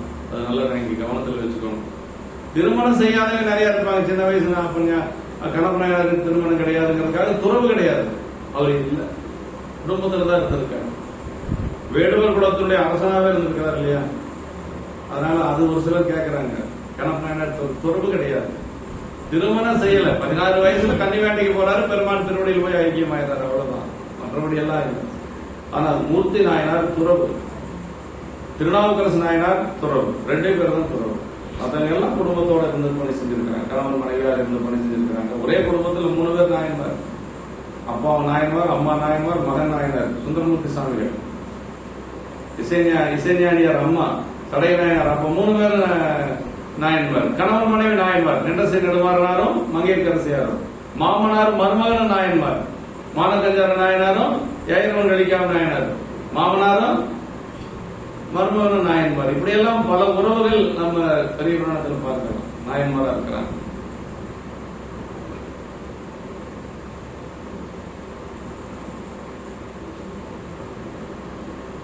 தூபம் விதியினால் இடவல்லாருக்கு என்று சொல்லி, அதாவது இல்வாக்கிறது பெருமானிடத்தில் இருக்கிறது அயரா அன்பின் திறன். விரும்பினல் விளக்குதோவும் விதியினால் இடவல்லாருக்கு கருவினில் கட்டி கொள்வார் கடவுள் வீரட்டனாரே அப்படின்னாரு. இந்த தளத்துலதான் சொல்றாரு. பெரும்புலர் காலை மூழ்கி, அப்பசாமிகள் தேவாரம், திருக்கடையூர் தேவாரத்துல பெரும்புலர் காலை மூழ்கி பித்தருக்கு பத்தராகி அரும்பொடு மலர்கள் கொண்டு அங்கு ஆர்வத்தை உள்ளே வைத்து விரும்பினல் விளக்குதோவும் விதியினால் இடவல்லாருக்கு கருவினில் கட்டி கொள்வார் கடவுள் வீரட்டனாரே. எப்படி செய்யணுமா? விரும்பினல் விளக்குதோம் விதியினால் இடவல்லா இருக்கு அப்படின்னா நல்லா விருப்பத்தோட செய்யணும், அன்போட செய்யணும். அப்படி செய்யறதுக்கு விதி வேணும் இல்லைங்களா? அப்படி செஞ்சா சாமி எப்படி இருப்பாரா? நமக்கு கரும்புல எப்படி இனிப்பு சுவை இருக்குது அது மாதிரி இருப்பார். கரும்பினில் கட்டி போல்வார் கடவுள் விரட்டனார். கரும்புல அந்த இனிப்பு சுவை நீங்காத இருக்கும் பாரு, அது மாதிரி இறைவன் நம்முடைய உள்ளத்திலிருந்து இன்பத்தை கொடுத்து கொண்டே இருப்பான் அப்படின்னு சொல்லுவார். கரும்பினில் கட்டி கொள்வார் கடவுள் வீரட்டனாலே அப்படின்னு சொல்லி சொல்றார். அப்படி அப்பர் சுவாமிகளோட மெய்த்திருவாக்கின்படி விடியும் பசியும் கவலையும் முதலிய துன்பங்களை எல்லாம் கலைந்து பூசணியின் இன்பமே கரும்பின் கட்டி போல ஊறுகின்றது. இதனை கண்டு கண்டுபிறகு என்று சொல்லுகிறாரு. அதாவது பசி, வறுமை, பசி, துன்பம் எதுவும் அந்த இடத்துல வேலை நிக்காது. அங்க இருக்கக்கூடிய ஒன்னே ஒண்ணு பூசணை தான், பெருமான் மேல இருக்கக்கூடிய பூசணை தான் அப்படின்னு சொல்லி சொல்றாரு. இன்று நான் நல்ல பேர் பெற்றேன் அப்படின்னாரு. அப்படின்னா சாப்பாட்டுக்கு இல்லாத 2 நாள் பசியோட சொல்றாரு, நான் நல்ல பேர் பெற்றேன். என்னங்க நல்ல பேர் பெற்றாரு? கொண்டு வந்த தாலையும் வித்தாச்சு, ஆனா நல்ல பேர் பெற்றேன் அப்படிங்கிறார். இறைவனுக்கு செய்யக்கூடிய தொண்டு தவறாது நடக்கணும் அப்படிங்கிறது தான் அவங்களுடைய எண்ணாமைகள். நம்ம கவனத்தை வச்சுக்கணும். இதன் மேல் மற்ற பேர் உண்டோ அப்படின்னா இல்லைன்னு அர்த்தங்க. இதை விட ஒரு பேர் என்ன இருக்கணும் அப்படின்னா வேற பேர் இல்லைன்னு சொல்லி அர்த்தம். பெறா பேர், எவராலும் பெறுதற்கரிய பேர். ஆமா, பெறுதற்கரிய பிறவியை பெற்றும் பெறுதற்கரிய பிராணனை பேனார். பெறுதற்கரிய பிராணிகள் எல்லாம் பெறுதற்கரியதோர் பேரிழந்தார் என்று சொல்லி திரும்புவார். பெறுதற்கரிய பிறப்புக்கு வந்திருக்கிறான், மனித பிறப்புக்கான இறைவனை பற்றி நினைக்கவே மாட்டான். அப்போ பிறந்தும் பிறவாத எல்லாம் பேசாத நாளெல்லாம் பிறவா நாளே அப்படிங்கிற மாதிரி மனித பிறப்புக்கு வந்தும் கூட பெருமான் திருவடி அறியாதவங்க எத்தனை பேர் இருக்கிறாங்க. வேறு தாம் கருதி வந்த நெல் முதலாகி உணவு பண்டம் இவற்றை வேறு என்று ஒதுக்கியது உடம்போடு ஒளியும் பயன் தருதல் அல்லது என்று சொல்லி உயிருக்கு உறுதியானதுதான் இறைவனுடைய வழிபாடு அப்படிங்கிறது. பூசை அப்படிங்கிறது உயிருக்கு உறுதி தரக்கூடியது. இந்த சாப்பிடக்கூடிய பொருளெல்லாம் உடம்புக்கு உறுதி தரக்கூடியது அப்படின்னு சொல்லி சொல்றாரு. அடுத்த திருப்பாட்டு. இப்ப அந்த குங்குலியத்தை பார்த்த உடனே இதெல்லாம் ஒரு மனசுல நினைக்கிறார், இதை விட ஒரு பேரு நமக்கு வேற ஒண்ணும் இல்லை. இப்ப அந்த குங்குலியக்காரன் பேசுறாரு, ஏப்பா இது என்ன அப்படின்னு கேட்டது. குங்குலியம் சொல்லிட்டேன்னா இப்ப கேட்கிறாரு, என்கிட்ட தாலி இருக்குது, மங்கல்யம் இருக்குது, அதை வச்சுட்டு குங்குலியம் தரையா அப்படின்னு சொல்லி கேட்கிறாரு. அவனை என்ன சொல்றான், தங்கத்தை கொடுத்தா எவனாச்சும் கொடுக்க மாட்டேன்னு சொல்ல போறான். அதாவது விலையெல்லாம் பேசல. இப்ப எங்கிட்ட இவ்வளவு இருக்குது, இது ஒரு பவுன் வரும், இதனுடைய மதிப்பு எவ்வளவு, உன்னுடைய குங்குமத்தினுடைய மதிப்பு எவ்வளவு, மீதி பணத்தை கொடுக்குறியா, இந்த மாதிரி நாம டீல் பேசுறோம் இல்லையா, அந்த மாதிரி எல்லாம் அவர் பேசல. எங்கிட்ட இருக்கிறது தாலி, நீ வச்சுக்கோ, உங்கள்கிட்ட இருக்கிற குங்குலியத்தை எனக்கு கொடு அப்படின்னா அந்த வேகம், சாமிக்கு சீக்கிரமா போய் குங்குலியம் போடணுங்கிற வேகம், தங்கம் அப்படிங்கறதெல்லாம் அவருக்கு தெரியல. இது என்கிட்ட இருக்கிறது இந்த பொருளை நீ வச்சுக்கோ, எனக்கு உன்னுடைய குங்குலியத்தை கொடு அப்படின்னு சொல்லி, அதை இவ்வளவு மதிப்பு வரும், அது அவ்வளவு மதிப்பு வரும் அப்படிங்கறதெல்லாம் அந்த இடத்துல அவரு நினைக்கல. அதுதான் நாயன்மார்களுடைய சிறப்பு. அந்த இடத்துல சொல்றாரு, பொந்தரத்தாரும் என்று புகழிடம் அணிகந்தானும் வெந்தரை இசைந்ததென்ன தாலியை கலையர் ஈந்தார் அன்றவன் அதனை வாங்கி அப்போதை கொடுப்ப கொண்டு நின்றலர் விரைந்து சென்றார் நிறைந்தது கலிப்பினோடும். அவ்வளவு மகிழ்ச்சியா போனாராம். அவருடைய மகிழ்ச்சிக்கு எல்லையே இல்லை. நிறைந்தது கலிப்பினோடும் அப்படின்னா நம்மளாலதான் உங்களுக்காக ஒரு தாலியே போச்சு, தங்கமே போச்சேன்னு புலம்பிட்டு போவோம். அவர் அப்படியெல்லாம் இல்லை. உங்களுடைய கிடைச்சிருச்சு, கொஞ்சம் வேற என்ன பெருமானுக்கு கொண்டு செய்யணும், அதுக்கு மேல என்ன வேணும் அப்படின்னு சொல்லிட்டு போறார். பொந்தரத்தாரும் என்று அப்படின்னா, நான் உங்களுக்கு பொன்னை தர நேரி குங்குலியத்தை தாரும் என்ற கலையர் சொல்ல வணிகனும் தேவரீர் எதனை கொடுக்க செய்தீர் என்றான். கலையர் தாலியை என்னன்னு, அவங்க என்ன சாமி கொடுக்குறீங்க அவனுக்கு கொஞ்சம் ஒரு சந்தேகம். யாராச்சும் இதுவரைக்கும் யாருமே தாலியை கொடுத்து குங்குலியை வாங்கியிருக்க மாட்டாங்க இல்லையா. ஆமா, அதனால அவனுக்கு ஒரு சந்தேகம், சாமி என்ன கொடுக்குறேன்னு சொன்னீங்க. அவன் கேட்கறதுக்கு முன்னாடி தாலி எடுத்து கொடுத்துட்டாரு. அவன் கேட்க உடனே தாலி இருந்தா அப்படின்னு சொல்லி கொடுத்துட்டு குங்குலியத்தை வாங்கிட்டான். அப்போதே அவன் அதனை வாங்கிக் கொண்டு அந்த பொதியை கொடுத்தான். அதனை பெற்றுக்கொண்ட கலையர் அங்கு சிறிதும் இல்லாமல் கொஞ்ச நேரம் கூட அங்க தாமதப்படுத்தல, உடனடியே கோயிலுக்கு போயிட்டாரு, தூபம் போட்டாச்சு. அந்த தொண்டுல அவருக்கு இருந்த வேகத்தை பாருங்க. நீங்க நம்மளா இருந்த ஒரு பேரம் பேசி இது இவ்வளவு இத்தனை கிராம் தங்கம் அப்பா உங்கள்கிட்ட எவ்வளவு இருக்கு அதெல்லாம் கழிச்சிட்டு மீதி பணத்தை எனக்கு கொடு அப்படி எல்லாம் பேசி வாங்கி அப்புறமா நாம போவோம் இல்லையா. ஆனா வாங்கின உடனே நேர கோயிலுக்கு போறாரு. நேர கோயிலுக்கு போய் சாமிக்கு தோணும். அது கழிப்பினோடு அப்படிங்கிறப்ப முக்கியம். நிறைந்தது கழிப்பினோடு. கழிப்புனா மகிழ்ச்சி, நிறைவுலாம் நிறைந்த ஒரு மகிழ்ச்சி. அப்படி ஒரு மகிழ்ச்சியோட போறார்.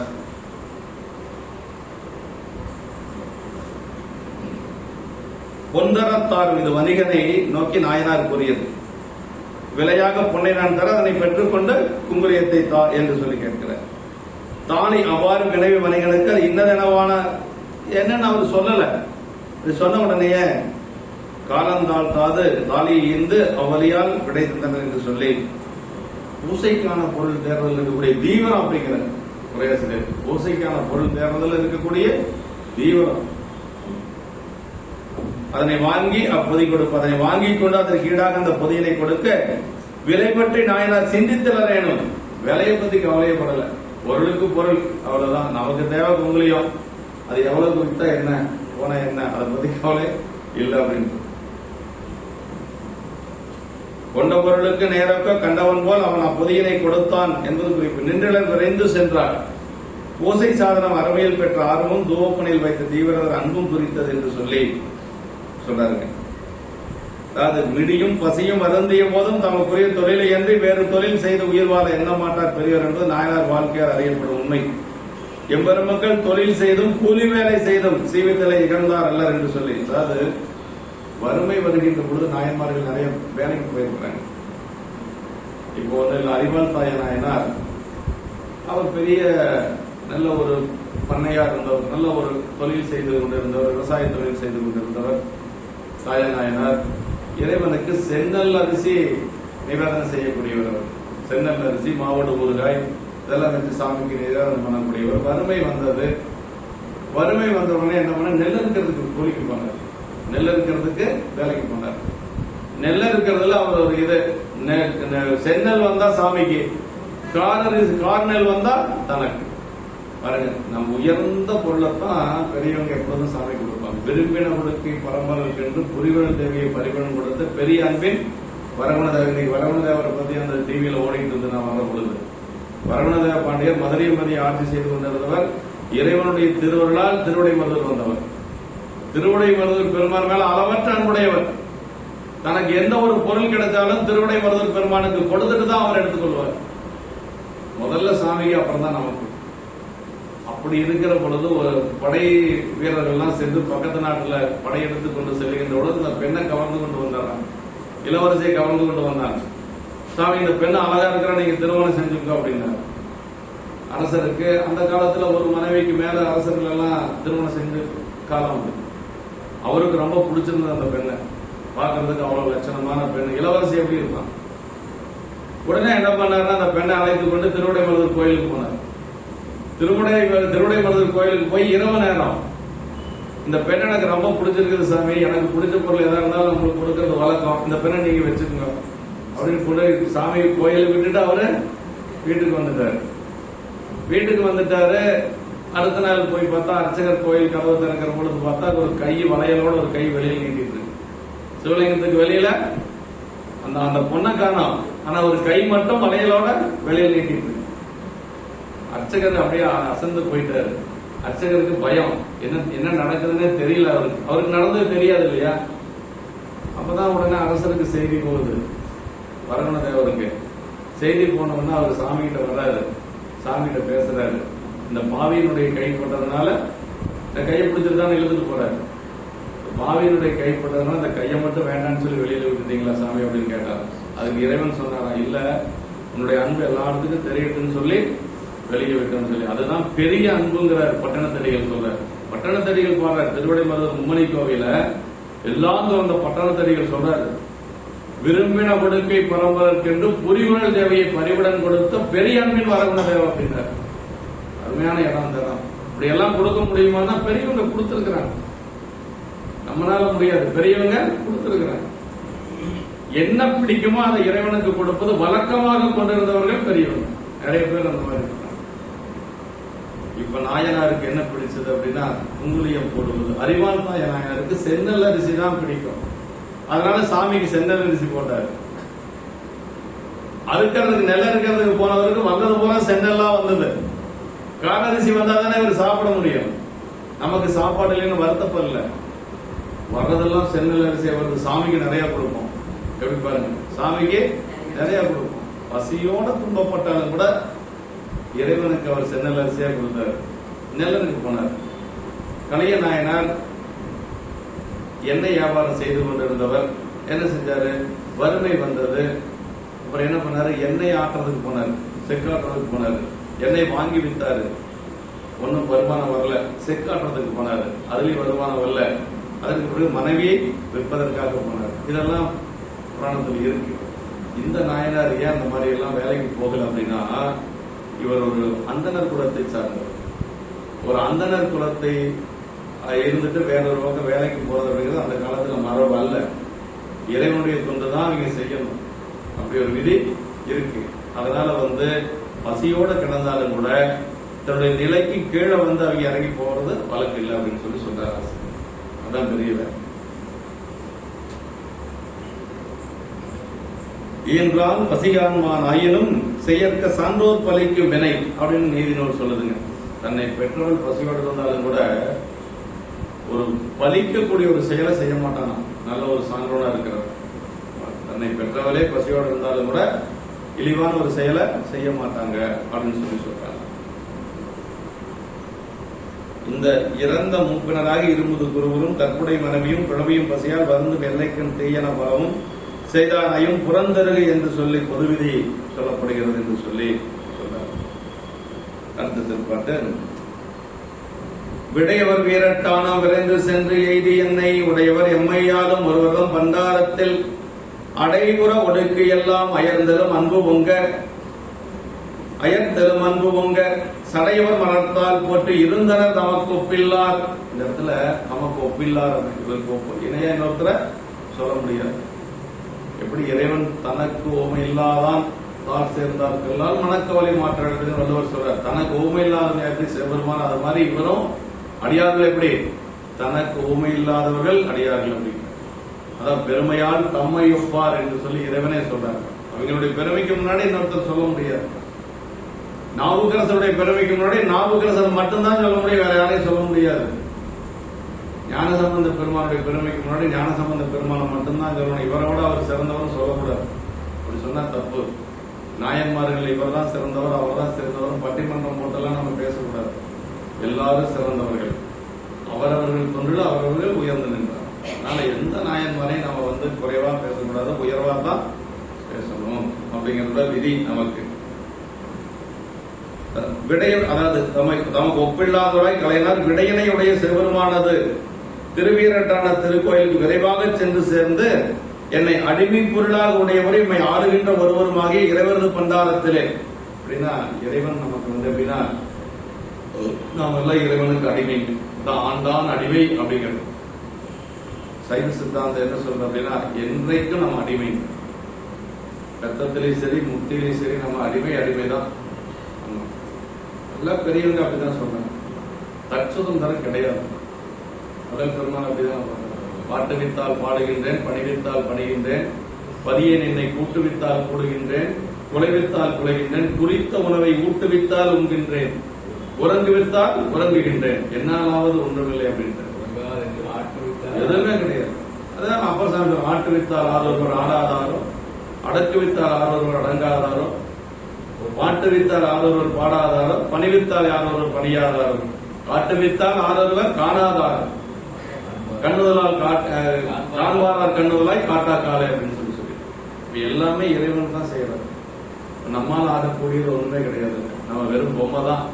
இந்த சர்க்கஸ்ல பொம்மையார போனோம், பொம்மலாட்டம் போடுவாங்கல்ல, அது மாதிரி அவன் முடிச்சிருந்தானே நம்ம ஆட வேண்டியதுதான். நல்ல ஒரு மேடை கொடுத்திருக்கிறாரு சாமி, உலகம் என்று சொல்லக்கூடிய மேடை.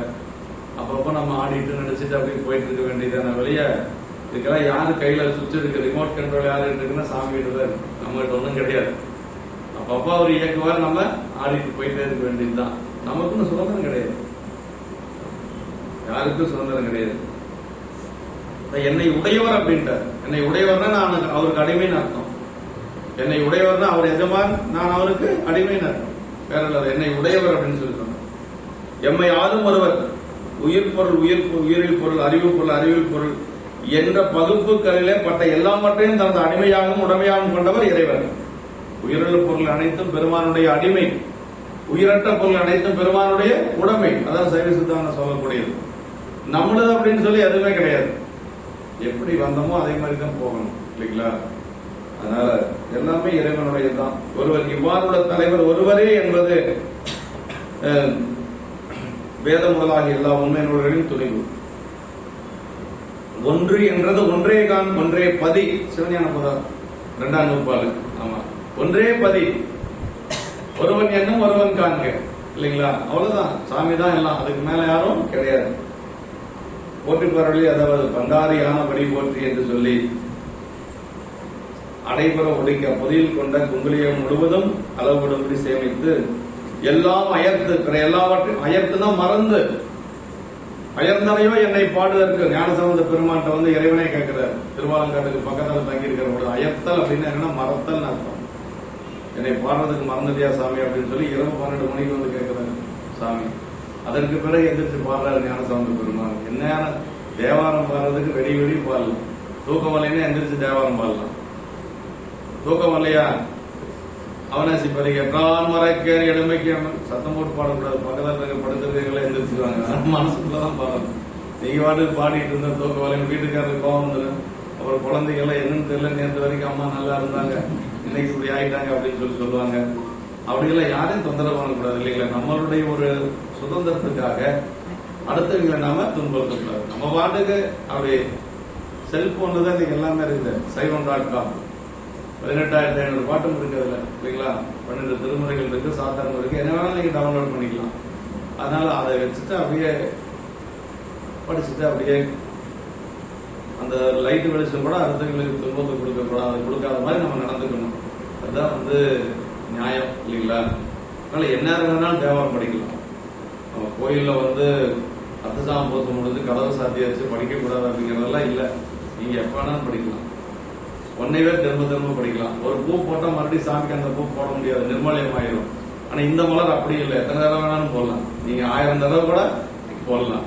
ஒரே பாட்டு எட்டான் மறைக்கேன் 1000 தடவை கூட பாடலாம், நிர்மலியமாக. வாடா மலர் அப்படிங்கிறது இதுதான் வாடா மலர். அதனால தூக்கம் வரலைன்னா, உண்மையிலேயே சொல்றேன், தூக்கம் வரலைன்னா தேவாரம் படிங்க. ஆமா, கண்டிப்பா நல்ல தூக்கமா வரும், நல்ல கனவு வரும். அனுபவத்துல தான் சொல்றேன். பண்டாரம்னா சேமம், பொக்கிசம் என்று சொல்லி, இறைவனது பெருந்திருவாகிய முக்தி சாதனங்கள் என்று சொல்லி பண்டாரம் அடியவருக்கு மூல பண்டாரம் வழங்குகின்றான் வந்து முந்துவினே என்று சொல்லி திருவாசகம், இல்லைங்களா? மூல பண்டாரம் அப்படின்னா முக்தி என்று சொல்லுவது திருவாசகம். வாழை பசும்பதத்தும் பாரணாம் அப்பதத்தும் நாளுக்கு நாள் சகல ஞானத்து மூழ்வித்து கொண்டால வாழ கருவி கொடுத்து ஒக்கனின்ற பண்டாரியான படி போற்றினார். இறைவன் எப்படி இருக்காங்க, நமக்கு வேலைக்காரனா இருக்கிறான் சாமி.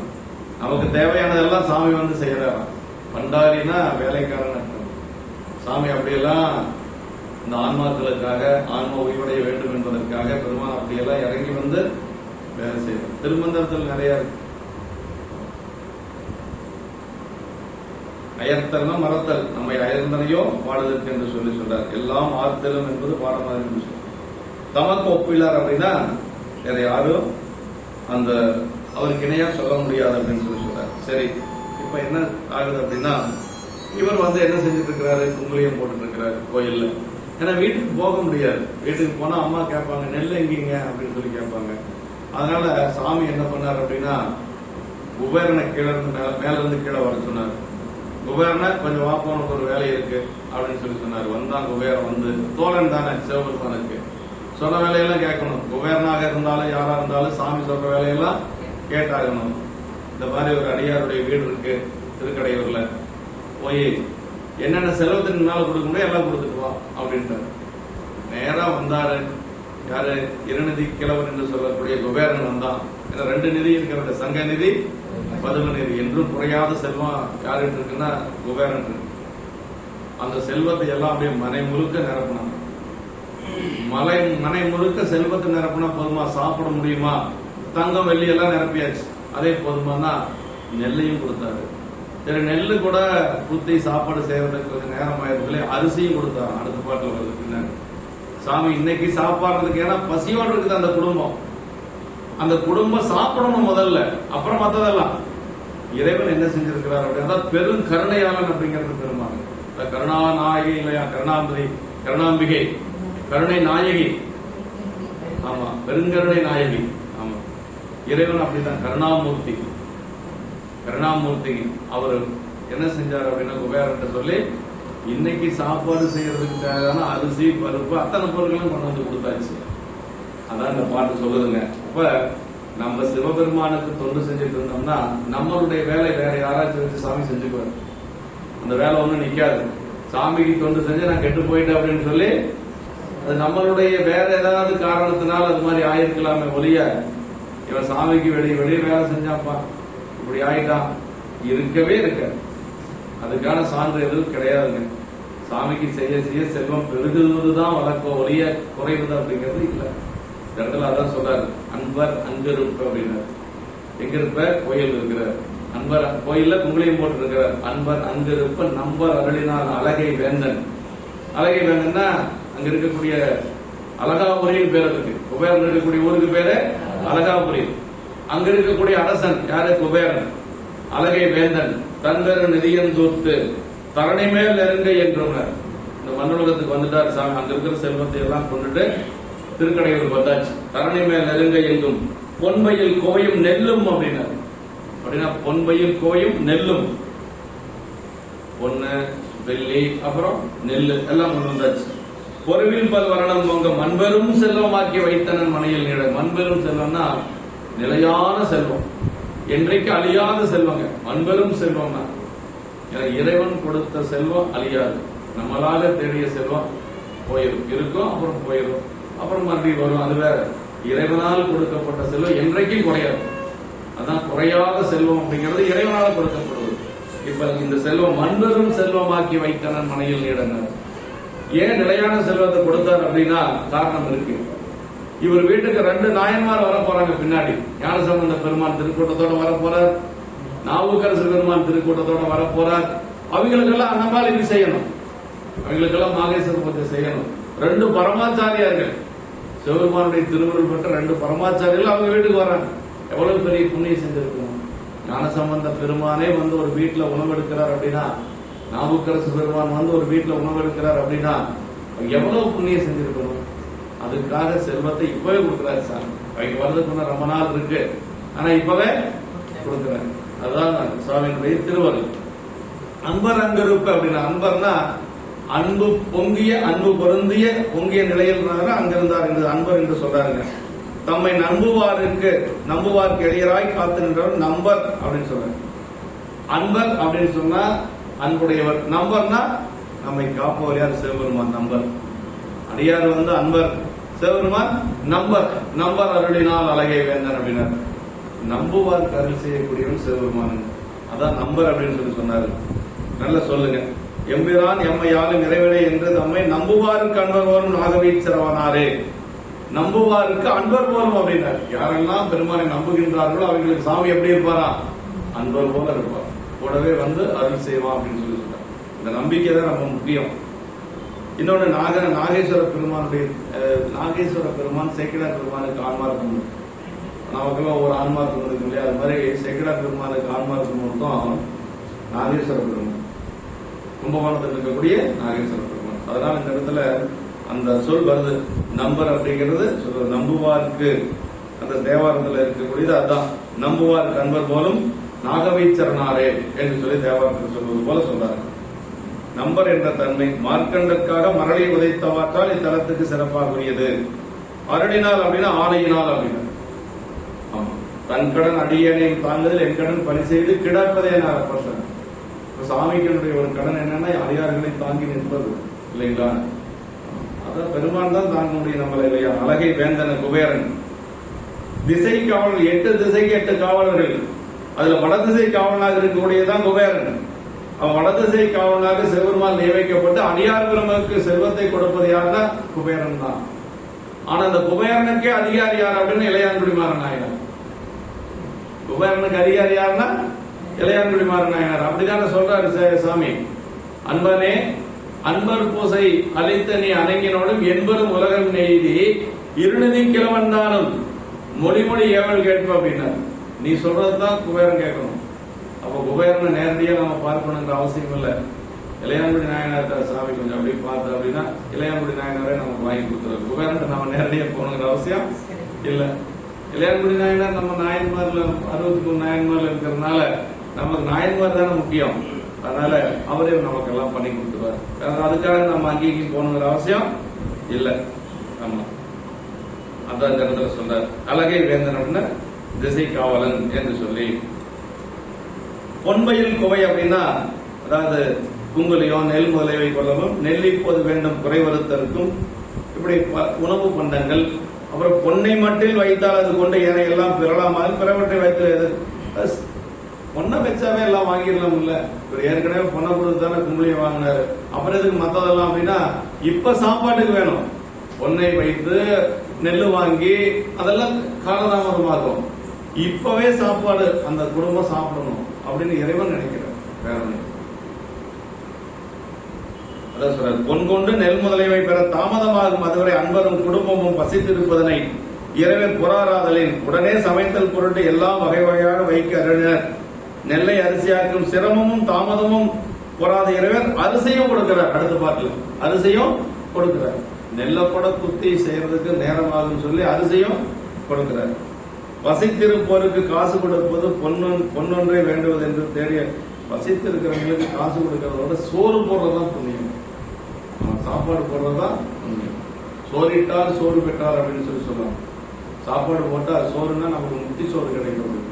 பெரும்பாலும் அடியார்களுக்கு சாப்பாடு போட்டா முக்தி சோறு கிடைக்கும். சோறிட்டால் சோறு பெற்றார் அப்படின்னு சொல்லி சொல்லுவாங்க.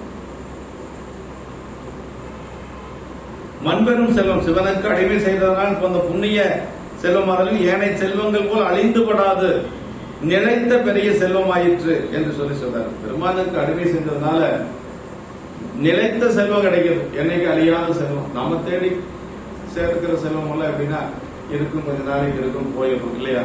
ஆனா இறைவனே கொடுத்தான்னு வச்சுக்கங்களேன், அந்த செல்வம் நிலையா இருக்கும் அப்படின்னு சொல்லி சொல்றாரு. அடியாருக்கும் திருக்கூட்டத்துடன் எழுந்தருளிய சைவ சமய பரமாச்சாரியர்கள் இருவரின் பூசைக்கும் உதவின. ரொம்ப முக்கியம். 2 பேரும் வர போறாங்க நாளைக்கு பின்னாடி. ஞானசம்பந்த பெருமான் திருக்கூட்டத்தோட வர, நாவுக்கரசு பெருமான் திருக்கூட்டத்தோட வந்து அவங்க இருக்க போற. நின் பொருள்கள் எல்லாம் அறத்தாற்றின் ஈட்டப்பட்ட அணையவை புனிதமான திறத்தாரே நமக்கு நம்மை சேர்ந்தவர் நமக்கு மாறும் உரத்தாவில் வாதமோர் ஊரன் உதவினன் என்று சொல்லி அடியார்கள் செய்யக்கூடிய பொருள் எப்படி இருக்குன்னா அறத்தால் ஈட்டப்பட்ட செல்வமா இருக்கணும். நல்ல நியாயமான வழியில சம்பாதிச்சிருக்கணும். அடுத்தவனை ஏமாத்தி சம்பாதிச்ச காசெல்லாம் கொடுக்கக்கூடாது. மான் பொருள் கொடுத்து வரவிடுவது சேரமன் பெருமான் நாயனர் கொடுத்து வருது.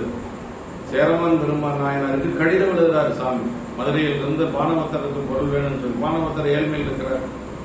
பானவத்தருக்கு பொருள் கொடுக்க சொல்லி கடிதத்தில் என்ன எழுதுறாரு அப்படின்னா, மான் பொருள் கொடுத்து வரவிடுவது அப்படின்றார். மான் பொருள்னா ஒரு நல்ல உயர்ந்த செல்வத்தை கொடுக்கணும் அப்படின்னு சொல்லி சொல்றாங்க.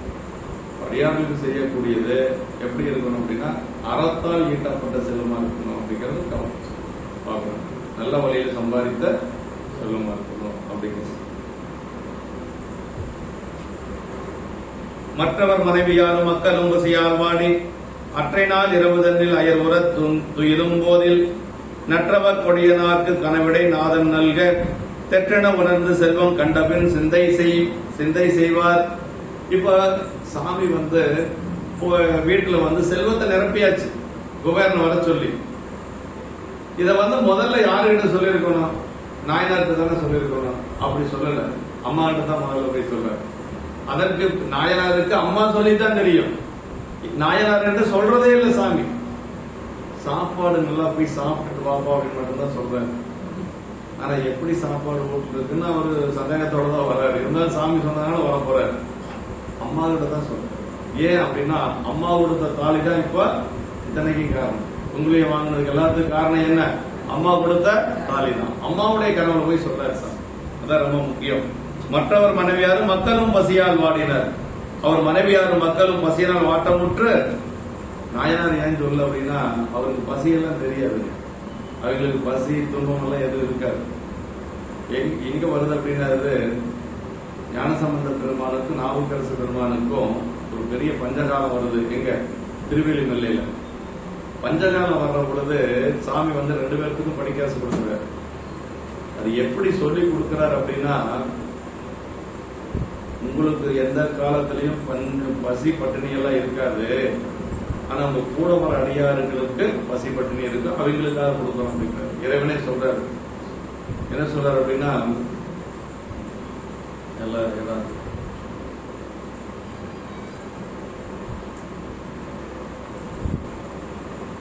அருமையான இடம்.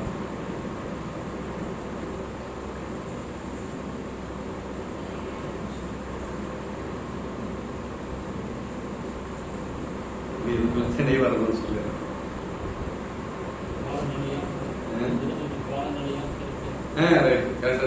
கால நிலைமையால் உங்கள் கருத்தில் வாட்டம் முறையது எனினும் ஏல உண்மை வழிபடுவாருக்கு அளிக்கின்றோம் அப்படின்னாரு.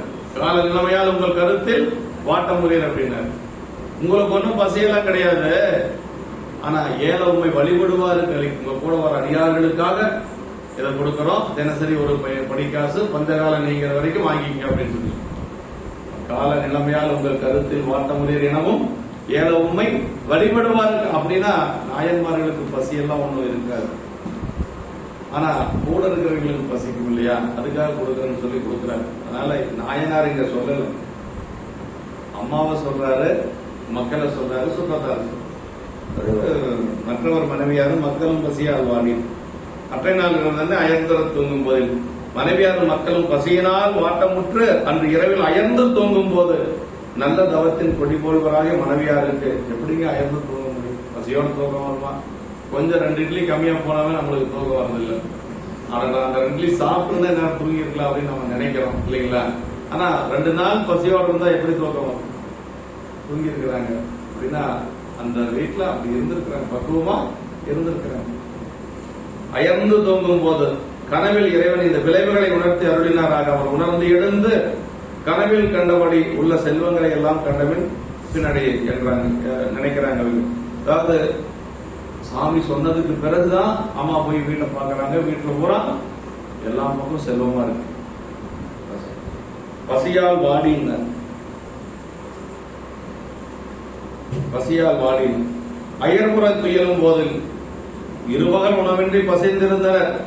3 நாளாக என்று நெற்கொள்ளும்படி நெல் வாராமையால் இன்றும் பசித்தனர். ஆதலில் வாடி மிக கலைத்து அயர்ந்து துயின்றனர். எத்தனை வாடினும் பகல் துயில் கொள்ளல் ஆகாது என்ற நூலில் விதித்தபடி அங்க பகல்ல தூங்காதனால இரவுல அந்த சலிப்புலயே தூங்கிட்டாங்க. நல்தவ கொடியனார், நல்ல தவத்தில் முளைத்து விளைந்த கொடி போன்றவர் என்று சொல்லி அம்மாவை சொல்றாரு. சிவபூசை அடியார் பூசையுமாகிய தவமே செய்யும் நாயனாருடைய கொழு கொம்பில் படர்ந்த கொடி. நாயனார் அப்படின்னா சிவபூசை அடியார் பூசை 2 முக்கியங்க. சைவத்துல என்ன நம்ம 2 முக்கியம். சிவபெருமானுக்கும் பூசை செய்யணும், அடியார்களுக்கும் பூசை செய்யணும். 2 பூசை செய்தவர் நாயனார். சிவபூசை செஞ்சிருக்கிறார், அடியார் பூசையும் செஞ்சிருக்கிறார். அவருடைய மார்பிலை பொறுத்த ஒரு கொடி போன்றவர், அதை நன்றவர் கொடி என்று சொல்லி சொல்றாரு. நாதன் கொடியனாருக்கு கணவனை நல்க என்று சொல்லி இந்த விளைவுகளை நாதன் இந்த விளைவுகளை கலைநாயனருக்கு அறிவிக்காமல் மனைவியாருக்கு அறிவித்தது. பின்னர் நாயனார் இவற்றை கண்டு மனைவியாரை கேட்டு அவர் சொல்ல அறிந்து கொள்ளுமாறு வைத்தது என்ன எனின், இவை யாவும் அம்மையார் தந்த கோதில் மங்கள நூல் தாலி கொடுத்து குமுடியப்பதி கொண்டதன் விளைவாதலின் முன்னர் அறிந்திழந்த நாயனார் வரும் முன்னே அமுது சமய தவறையும் அடியார்கள் ஊட்ட வேண்டும். அதனாலும் நாயனார் வரதுக்குள்ள அம்மா எந்திரிச்சு சாப்பாடெல்லாம் செஞ்சு உணவு கொடுக்கணும். அதே மாதிரி குழந்தைகளுக்கும் பசியோடு இருக்கிற குழந்தைகளுக்கும் அமுது படைக்கணும். அதனால முதல்ல அம்மா கிட்ட சொல்லிட்டார். எங்க முதல்ல சொன்னா வேலையாகுமோ அந்த சொல்லிட்டார். பின்னர் பாலடிசில் உண்டு பருவர்கள் ஒழிய பின்னாடி நாயனாருக்கு சொல்ல போறார்.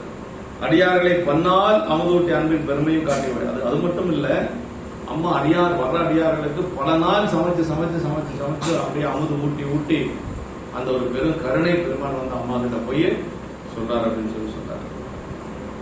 அடுத்த திருப்பாட்டு சாமி சொல்லிட்டாரு இல்லையா, போய் பார்த்தாச்சு. அடுத்தது உணவு சமைக்க போறாங்க அம்மா. கொம்பனார் இல்லம் எங்கும் குறைவிலா நிறைவில் காணும் அம்புனின் குறையும் நெல்லும் அரிசியும் முதலாயுள்ள அரிசி வந்துருச்சுங்க. நெல்லு மட்டும் தானே சொன்னாரு, பொண்ணு நெல்லாம். இப்ப அரிசி வந்துருச்சு. நெல்லும் அரிசியும் முதலாயுள்ள எவ்விரான் அருளாம் என்ற இருகரம் குவித்து போற்றி தம்பெரும் கணவனாருக்கு திருமுது அமைக்க சார்ந்தார். அந்த செல்வத்தை எல்லாம் பார்த்தாங்க அம்மா. இப்ப அது எல்லாம் சிவபெருமானுடைய திருவருள், நம்மளுடைய முயற்சி ஒண்ணும் இல்லை, எல்லாம் பெருமானுடைய திருவருளா பார்த்தாங்க. அதையெல்லாம் தங்கத்தை வெள்ளியெல்லாம் எப்படி பார்த்தாங்க? தங்கம், வெள்ளி, அரிசி, நெல், பருப்பு எல்லாத்தையும் பெருமானுடைய திருவருள் அப்படின்னு சொல்லி அம்மா அப்படி வணங்கி அதற்கு பிறகு சமைக்க ஆரம்பிக்கிறார். இளந்தலை கொம்பு போன்ற அவர் தமது திருமணை முழுமையும் குறைவில்லாத நிறைவினால் காணப்பட்ட அழகிய அந்த பொற்கோவையும் நெல்லும் அரிசி முதலாக எல்லாம் எம்பெருமானது திருவருளேயாம் என்று சிந்தித்து இரு கைகளையும் சிரசின் மேல் குவித்து துதித்து தம் நாயகராகி ஒப்பற்ற பெரிய நாயனாருக்கு திருவுத சமைக்க பாகசாலையை சார்ந்தார் அப்படின்னா சமையல் கூடத்துக்கு அம்மா போய் அமுது செய்ய போறாங்க. நாயனாருக்கு திருவுத சமைக்கிறது தான் பெருமையா சொல்றாங்க. அம்மா போக போறாங்க. கொடிய நாளுக்கு குறைவிலா நிறைவு அப்படின்னாரு இந்த பாட்டுல தான். ஆமா, குறைவிலா நிறைவு அப்படின்னா இறைவனை பற்றி குறைவிலா நிறைவே போதிலாமது ஈரிலா பொருளும் சுடற்குன்றே மறையுமாய் மறையின் பொருளுமாய் வந்தைய மனத்திடை மன்னிய மன்னே சிறைவரா நேர்வோல் சிதைவாய்ப்பாயும் இதற்கெல்லாம் யாரும் கைமாறு என்று சொல்லி திருவாசகத்தில் சொல்வது போல குறைவிலா நிறைவு, அங்க எந்த ஒரு குறையும் இல்ல, நிறைவான செல்வத்தை சாமி கொடுத்திருக்காரு. ஒன்று என்றும் குறைவுபடாத நிறைவான தன்மை என்று சொல்லி குறைவிலா நிறைவுடைய இறைவன் தமது தன்மைக்கேற்ப கொடுத்தார் என்று சொல்லி சொன்னாரு. அருளாம் என்றே கரங்குவித்து போற்று, இதெல்லாம் பெருமானுடைய திருவருள் என்று சொல்லி அந்த பொன் வெள்ளி எல்லாத்தையும் பார்த்து நம்ம அப்படி வணங்கி கொண்டே எல்லாம் செய்யறாங்க என்று சொல்லி திருவருளால் போன பொருள்களை திருவருள் சொரூபமாக கண்டு வணங்குதல் பெரிய ஒரு இயல்பு. ஞானசம்பந்த பெருமானுக்கு திருவரைத்துறையில முத்து சிவிகை கொடுக்கின்ற கூட அந்த முத்து சிவிகை பார்த்து ஞானசம்பந்த பெருமான் அறத்துறை அணிகளிடம் அருளே அப்படின்னு பாக்குறாரு. குழந்தை கொஞ்சம் பெருசாயிருச்சு, அப்பானால சுமக்க முடியல, அதனால இறக்கி விடுறாரு. நடந்து வருது, மதிய நேரம் வெயில் பட்டுது, குழந்தையினுடைய கால் ரொம்ப அப்படியே செவந்து போச்சு, அவங்களுடைய போன்ற திருவடி அப்படியே செவந்து போச்சு. சாமினால தாங்க முடியல. ஞானசம்பந்த பெருமான் கூட தாங்கிட்டாரு, சாமினால தாங்க முடியல.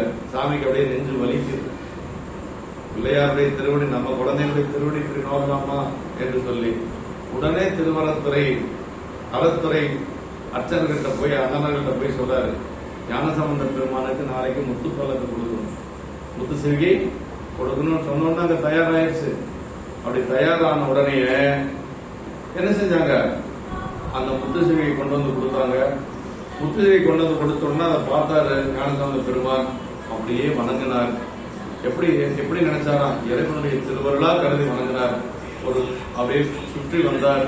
அப்படி சுற்றி வந்து அதற்கு பிறகு அது மேலே சோதி முத்தின் சிவிகை சூழ்ந்து வந்துவார் மீதுதார்ந்து வெந்நீற்றொழி போற்றி நின்று ஆதியார் சொல்லாதலின் அஞ்செழுத்து ஓதி ஏறினார் மிக உலகலாம் அப்படின்னா அஞ்செழுத்து ஓதி ஏறினார். அஞ்செழுத்து சொல்லி அப்படியே அதை வளமா வந்து இறைவனுடைய திருவருளால் கருதி அதற்கு பிறகு அதில் எழுதிப்பார்கள். யார் ஞானசம்பந்த பெருமான். இப்படியெல்லாம் பெரியவங்க வந்து அப்படிதான் பார்ப்பாங்க. எப்படி சொல்றார், அறத்துறை அடிகளிடம் அருளே என்று சொல்லி தம்பெரும் கணவனார் உலகர்களுள் உடம்போடுடைய ஏனை கணவர்கள் போலாத திருவருள் விளைவிலே கூட்ட வைத்து உயிர் குறி தரும் கணவர் நாயனார் என்று சொல்லி சொல்றாரு. இப்ப சாமி வந்து நாயனாருடைய கணவர் போய் சொல்றாரு, நீ போய் நல்லா சாப்பிட்டு பசியை தீர்த்துக்கப்பா அப்படின்னு சொல்லி சொல்றாரு. அவருக்கு தெரியுமா இந்த மாதிரி எல்லாம் நடந்திருக்குன்னு சொல்லி வீட்டுல ஒண்ணுமே இல்லை, சாமி வேற போக சொல்றாரு, போகாதே இருக்க முடியாது, போகவும் முடியல, இருந்தாலும் போறாரு. சாமியினுடைய உத்தரவு போய்தான் ஆகணும், போக போறாரு. காலனை காய்ந்து செய்ய காலனார் கலையனாராம் ஆனம் அன்புடைய சிந்தை அடியவர் அறியுமாற்றால் சாலனி பசித்தாயுந்தன் தடநெடு மனையில் நன்னி பாலின் இன்னடிசிலுண்டு பருவரல் ஒலிகை என்றார். இப்படி பசியை தீர்த்துக்கோ, போய் முதல்ல சாப்பிட்டு பசியை தீர்த்துக்க. பருவரல் ஒலிகை அப்படின்னா அவனுடைய பசிப்பினையை நீக்கிக்கொள் அப்படின்னு சொல்லி சொல்றாருங்க. காலனை காய்ந்த காலனை உதைத்துருட்டி சிவந்த காலினுடைய பெருமான் கலையனார் ஆகிய திருவடியில் நிறைந்த அன்பு கொண்ட சிந்தையுடையவர் அறியும்படி நீ மிக பசித்தாய். சாமி ஆசிரியரே சொல்றார் கனவுல போய், நீ மிக பசித்தாய், உனது விசாலமாகிய பெரிய வீட்டில் சேர்ந்து பாலுடன் கலந்த இனிய உணவை உண்டு பசித்துன்பம் நீங்குவாயாக. பாலோடு சேர்ந்த சாப்பாடு சாப்பிடணும், பால் சோறு சாப்பிடணுமா. ஏன்னா பசியோடு இருந்ததுனால 2 நாள் முதல்ல பால் சோறு சாப்பிட்டு அதற்கு பிறகு பதார்த்தங்கள் எல்லாம் சாப்பிடுறது அப்படின்னு. அது மாதிரி காலனை காய்ந்த செய்ய, காலனார்னா சிவந்த திருவடியுடைய காலனார் அப்படின்னார். காலனை காய்ந்த செய்ய திருவடினார். காரண சம்காரம் பண்ணார் இல்லையா, காரண சம்காரம் பண்றதுக்கு முன்னாடி அந்த திருவடி சிறப்பா இருந்தது. சம்காரம் செஞ்சதுக்கு பின்னாடி திருவடி கருத்து போச்சு. அந்த கருத்து போன திருவடி மறுபடியும் எப்ப செவந்தது அப்படின்னா ஊமையம்மை கையில வருடுகின்ற பொழுது செவந்தது. காரணார் உயிர் மால கருத்தன அப்படின்னாரு. சீலமாக செங்கையால் வருட சிவந்தன அப்படின்னாரு. கருத்தன புராணத்தில் சொல்றாரு. காரணார் உயிர் மால கருத்தன அப்படின்னாரு. காரனை சம்காரம் செய்யறதுக்கு முன்னாடி அந்த திருவடி அப்படியே எப்படி இருந்த தாமரை போன்ற திருவடி, பெருமானுடைய திருவடி. சம்காரம் செஞ்சதுனால கருத்து போச்சு. சரி, கருத்த திருவடி கருப்பாவே இருந்தாங்கன்னா மறுபடியும் செம்மையாயிடுச்சு. எப்பாச்சு? அம்மா வந்து கையில வருடுகின்ற பொழுது செம்மையாச்சு. காரணால் உயிர் மால கருத்தன சீலமாக செங்கை வருட சிவந்தன அப்படின்பாரு. அருமையான இடம் சேக்கல அந்த தர்த்தனோட சொல்றாரு. இந்த காரனை காய்ந்து செய்ய காரணார் அப்படின்னாரு. காரணா எவன் கூற்றவன் பெருமானது ஆணையின்படி காலத்தை அளந்து கிரமப்படி உயிர்களை கொண்டு சேர்ப்பவன். அது ஒரு அவனுக்கு பேரு தர்மராஜன். அதுக்கு தவறா எந்த ஒரு காரியத்தையும் செய்ய மாட்டான். காலம் முடிஞ்சதுன்னா வந்து கவர்ந்து கொண்டு செல்லுவது. ஏன் இங்க மட்டும் அவனுக்கு தண்டனை கிடைச்சது? சிவபூசை செய்யக்கூடியவன் வந்து கவரக்கூடிய அளவுக்கு அவனுக்கு அதிகாரம் கிடையாது. சிவபூசை செய்யறவங்களை காலம் வரக்கூடாது. யாருக்கு வரணும்? சிவகணங்கள் வந்து அழைத்து கொண்டு போகணும், சிவலோகம் அழைச்சிட்டு போகணும். காலம் வரக்கூடாது.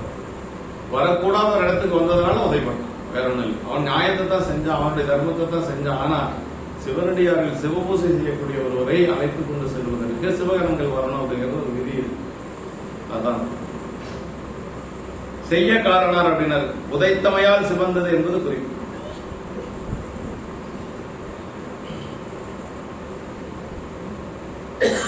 அடி ஆளும் அன்புடைய சிந்தையவர் அப்படின்னு சொல்ற. திருவடியில் நிறைந்த அன்பு கொண்ட சிந்தையாதலின் அதனால் தமது பசியும் மனைவி மக்கள் முதலியோர் பசி முதலியவையும் முலையா. திருவடியில நிறைந்த அன்பு இருந்ததுன்னா தன்னுடைய பசியோ அல்லது மனைவி மக்களுடைய பசியோ அதில் எது முன்னாடி வந்து நிற்காது. பெருமானுடைய திருவடி சிந்தனை தான் இருக்கும் அப்படின்னு சொல்லுது. அறியும் ஆற்றால் திருவடி தியானத்தில் உரைந்திருப்பாருக்கு உலகம் அதனால் அனுபவங்களும் தோன்றாய் என்று சொல்லி இதனைத்தான் மண்டு காதல் அர்ச்சனையில் வைத்தார் மற்றொன்று அறிந்தவரால் சண்டீஸ்வரர் நாயனார் மண்டு காதல் அர்ச்சனையில் வைத்தார் மற்றொன்று. பூசை பண்ணிட்டு இருக்கிறோட அப்பா வந்து அடிச்சது தெரியாது யாருக்கு? சண்டீஸ்வரர் நாயனாருக்கு. கண்டபடி பேசுனது தெரியாது, எதுவுமே தெரியாது. பூசை மட்டும்தான் பண்ணிட்டு இருக்கிறார். கொடிதான் மொழி கூற கண்டு கொண்டு மகனார் திருமுருகில் புடைத்தும் மண்டு காதலை அர்ச்சனையில் வைத்தார் மற்றொன்று அறிந்தவரால் அப்படின்னார். வேற எதுவுமே தெரியாது சண்டீஸ்வரர் நாயனாருக்கு. அடிச்சது தெரியாது, பேசுனது தெரியும், பேசுறது கூட தெரியாம இருக்கு. குச்சி எடுத்து முதுகு ஓங்கி அடிக்கிறாரு, அதுவும் தெரியாது. மண்டு காதல் அர்ச்சனையில் வைத்தார் மற்றொன்று அறிந்தவரால் அப்படின்னாரு. வேற ஒன்றும் தெரியாது. அப்ப பூசையில் இருக்கக்கூடியவங்களுக்கு உரைப்பான் அடியார்களுக்கு வேற எதுவும் தெரியாது. அதான் சரியத்தில் நாம் செஞ்சு தெரிந்து கொள்ள வேண்டியது. நின்போல் அவர்கள் நேர்முடி சாய்த்து நினைக்கும் இந்த பைம்போதுலக்கி பவள தலைப்பின அடி ஆளும் அன்புடைய சிந்தையர் என்று சொல்லி திருவடியில் நிறைந்த அன்புடையவர் என்று சொல்லி சொல்றார். சாலனி பசித்தாய் என்று நேரம் ஆகுது, பரவாயில்லைங்களா?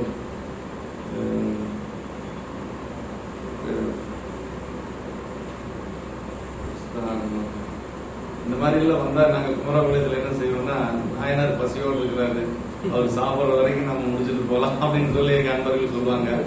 நேரம் ஆயிரம், கொஞ்சம் 10 கால் மணி நேரம் ஆயிரம். எப்படின்னா இந்த மாதிரி எல்லாம் முடிக்க மாட்டோம். நாங்க என்ன செய்வோம்னா, பசியோடு இருக்கிறாருல்ல நாயனார் பசி தேர்ந்துல அப்படின்னு சொல்லி அது வரைக்கும் சொல்லுவோம். நேரம் ஆயிரம், பெண்கள் எல்லாம் நிறைய இருக்கு, யோசிக்கிறேன். உன் பசியனையும் உன் மனைவி மக்கள் முதலிய பசியனை நீ அறிவாய், நாம் அறிவோம், நாம் அறிவிக்க நீ அறிவாய் என்று சொல்லி சொல்றாரு. நாவுக்கரசு ஒரு மன கடல்ல கட்டி போட்டுறாங்க இல்லையா, அப்புறம் மறுப்பு முடிஞ்சிருச்சு நேரம். அதெல்லாம் முடியாது, அவர் மேல கொண்டு வந்துட்டு தான் முடிக்கணும்ட்டாங்க. அப்புறம் மறுபடியும் அவரு அந்த சுற்றணி வேதியின் பாடி மேல வர வரைக்கும் சொல்ல வேண்டியது இருந்தது. அந்த வகுப்புல சொல்ல வந்தேன். அறிவிக்க அன்றி அறியா உலங்கள் என்று சொல்லி ஞானங்கள் சொல்லுவது.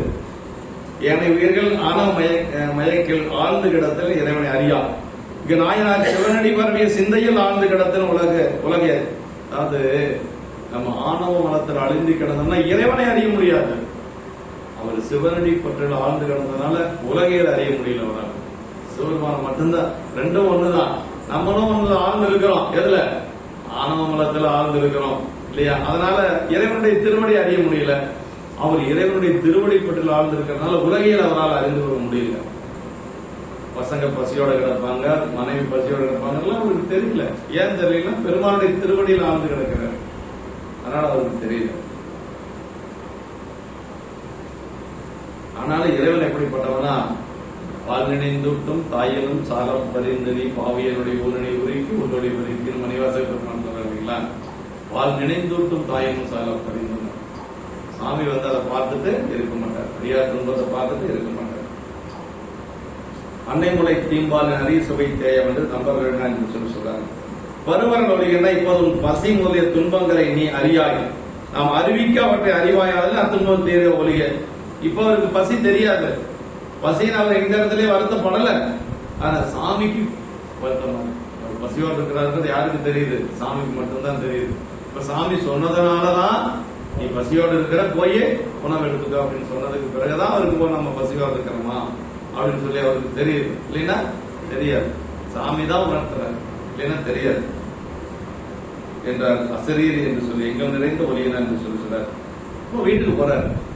கலையன் ஆராதனை கேளா கைதொழுது இறைஞ்சி கங்கை அலைமுனல் சென்னியாகம் அருள் மறுத்திருக்கு அஞ்சி தலைவிசை பணி மேற்கொண்டு சங்கரன் கோயில் நின்று மலைநிகர் மாட வீதி மருங்குதும் மனையை சார்ந்தார். மாட வீதியில தான் சாமியுடைய வீடு இருக்கு, வெங்குளை கலைஞருடைய வீடு மாட வீதியில் இருக்கு.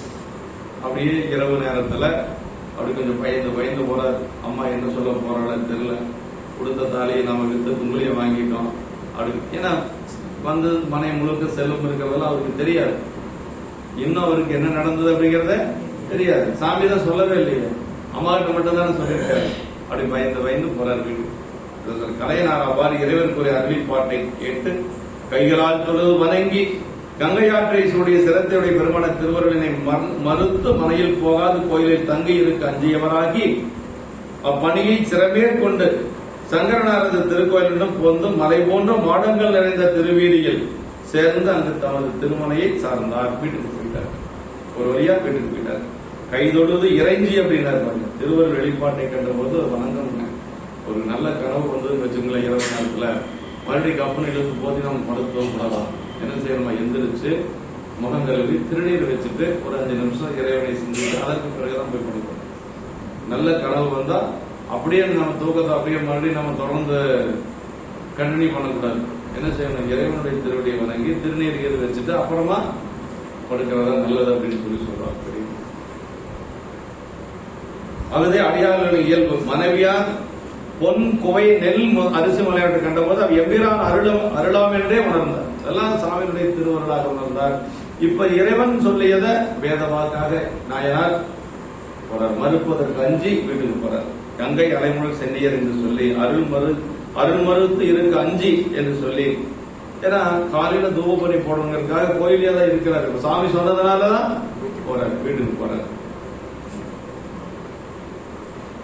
வாலினி சிறுவன் சங்கரன் திருவீரட்ட சங்கரன் சுகத்தை சங்கரன் அந்த இடத்துல சங்கரன் சிவபெருமானுக்கு சங்கரன் ஒரு பெயர் உண்டுங்க. சுகத்தை செய்வவன் அர்த்தம். சங்கரன் அப்படிங்கிறதுக்கு பொருள் என்னன்னா சுகத்தை செய்வன், மங்களத்தை செய்வன் அப்படின்னு சொல்லி அர்த்தம். சங்கரன் நல்லது மட்டும்தான் சாமி செய்வார். நலமிலன் நன்னாருக்கு நன்னினாருக்கு நல்லன் சலமிலன் பேர் சங்கரன்.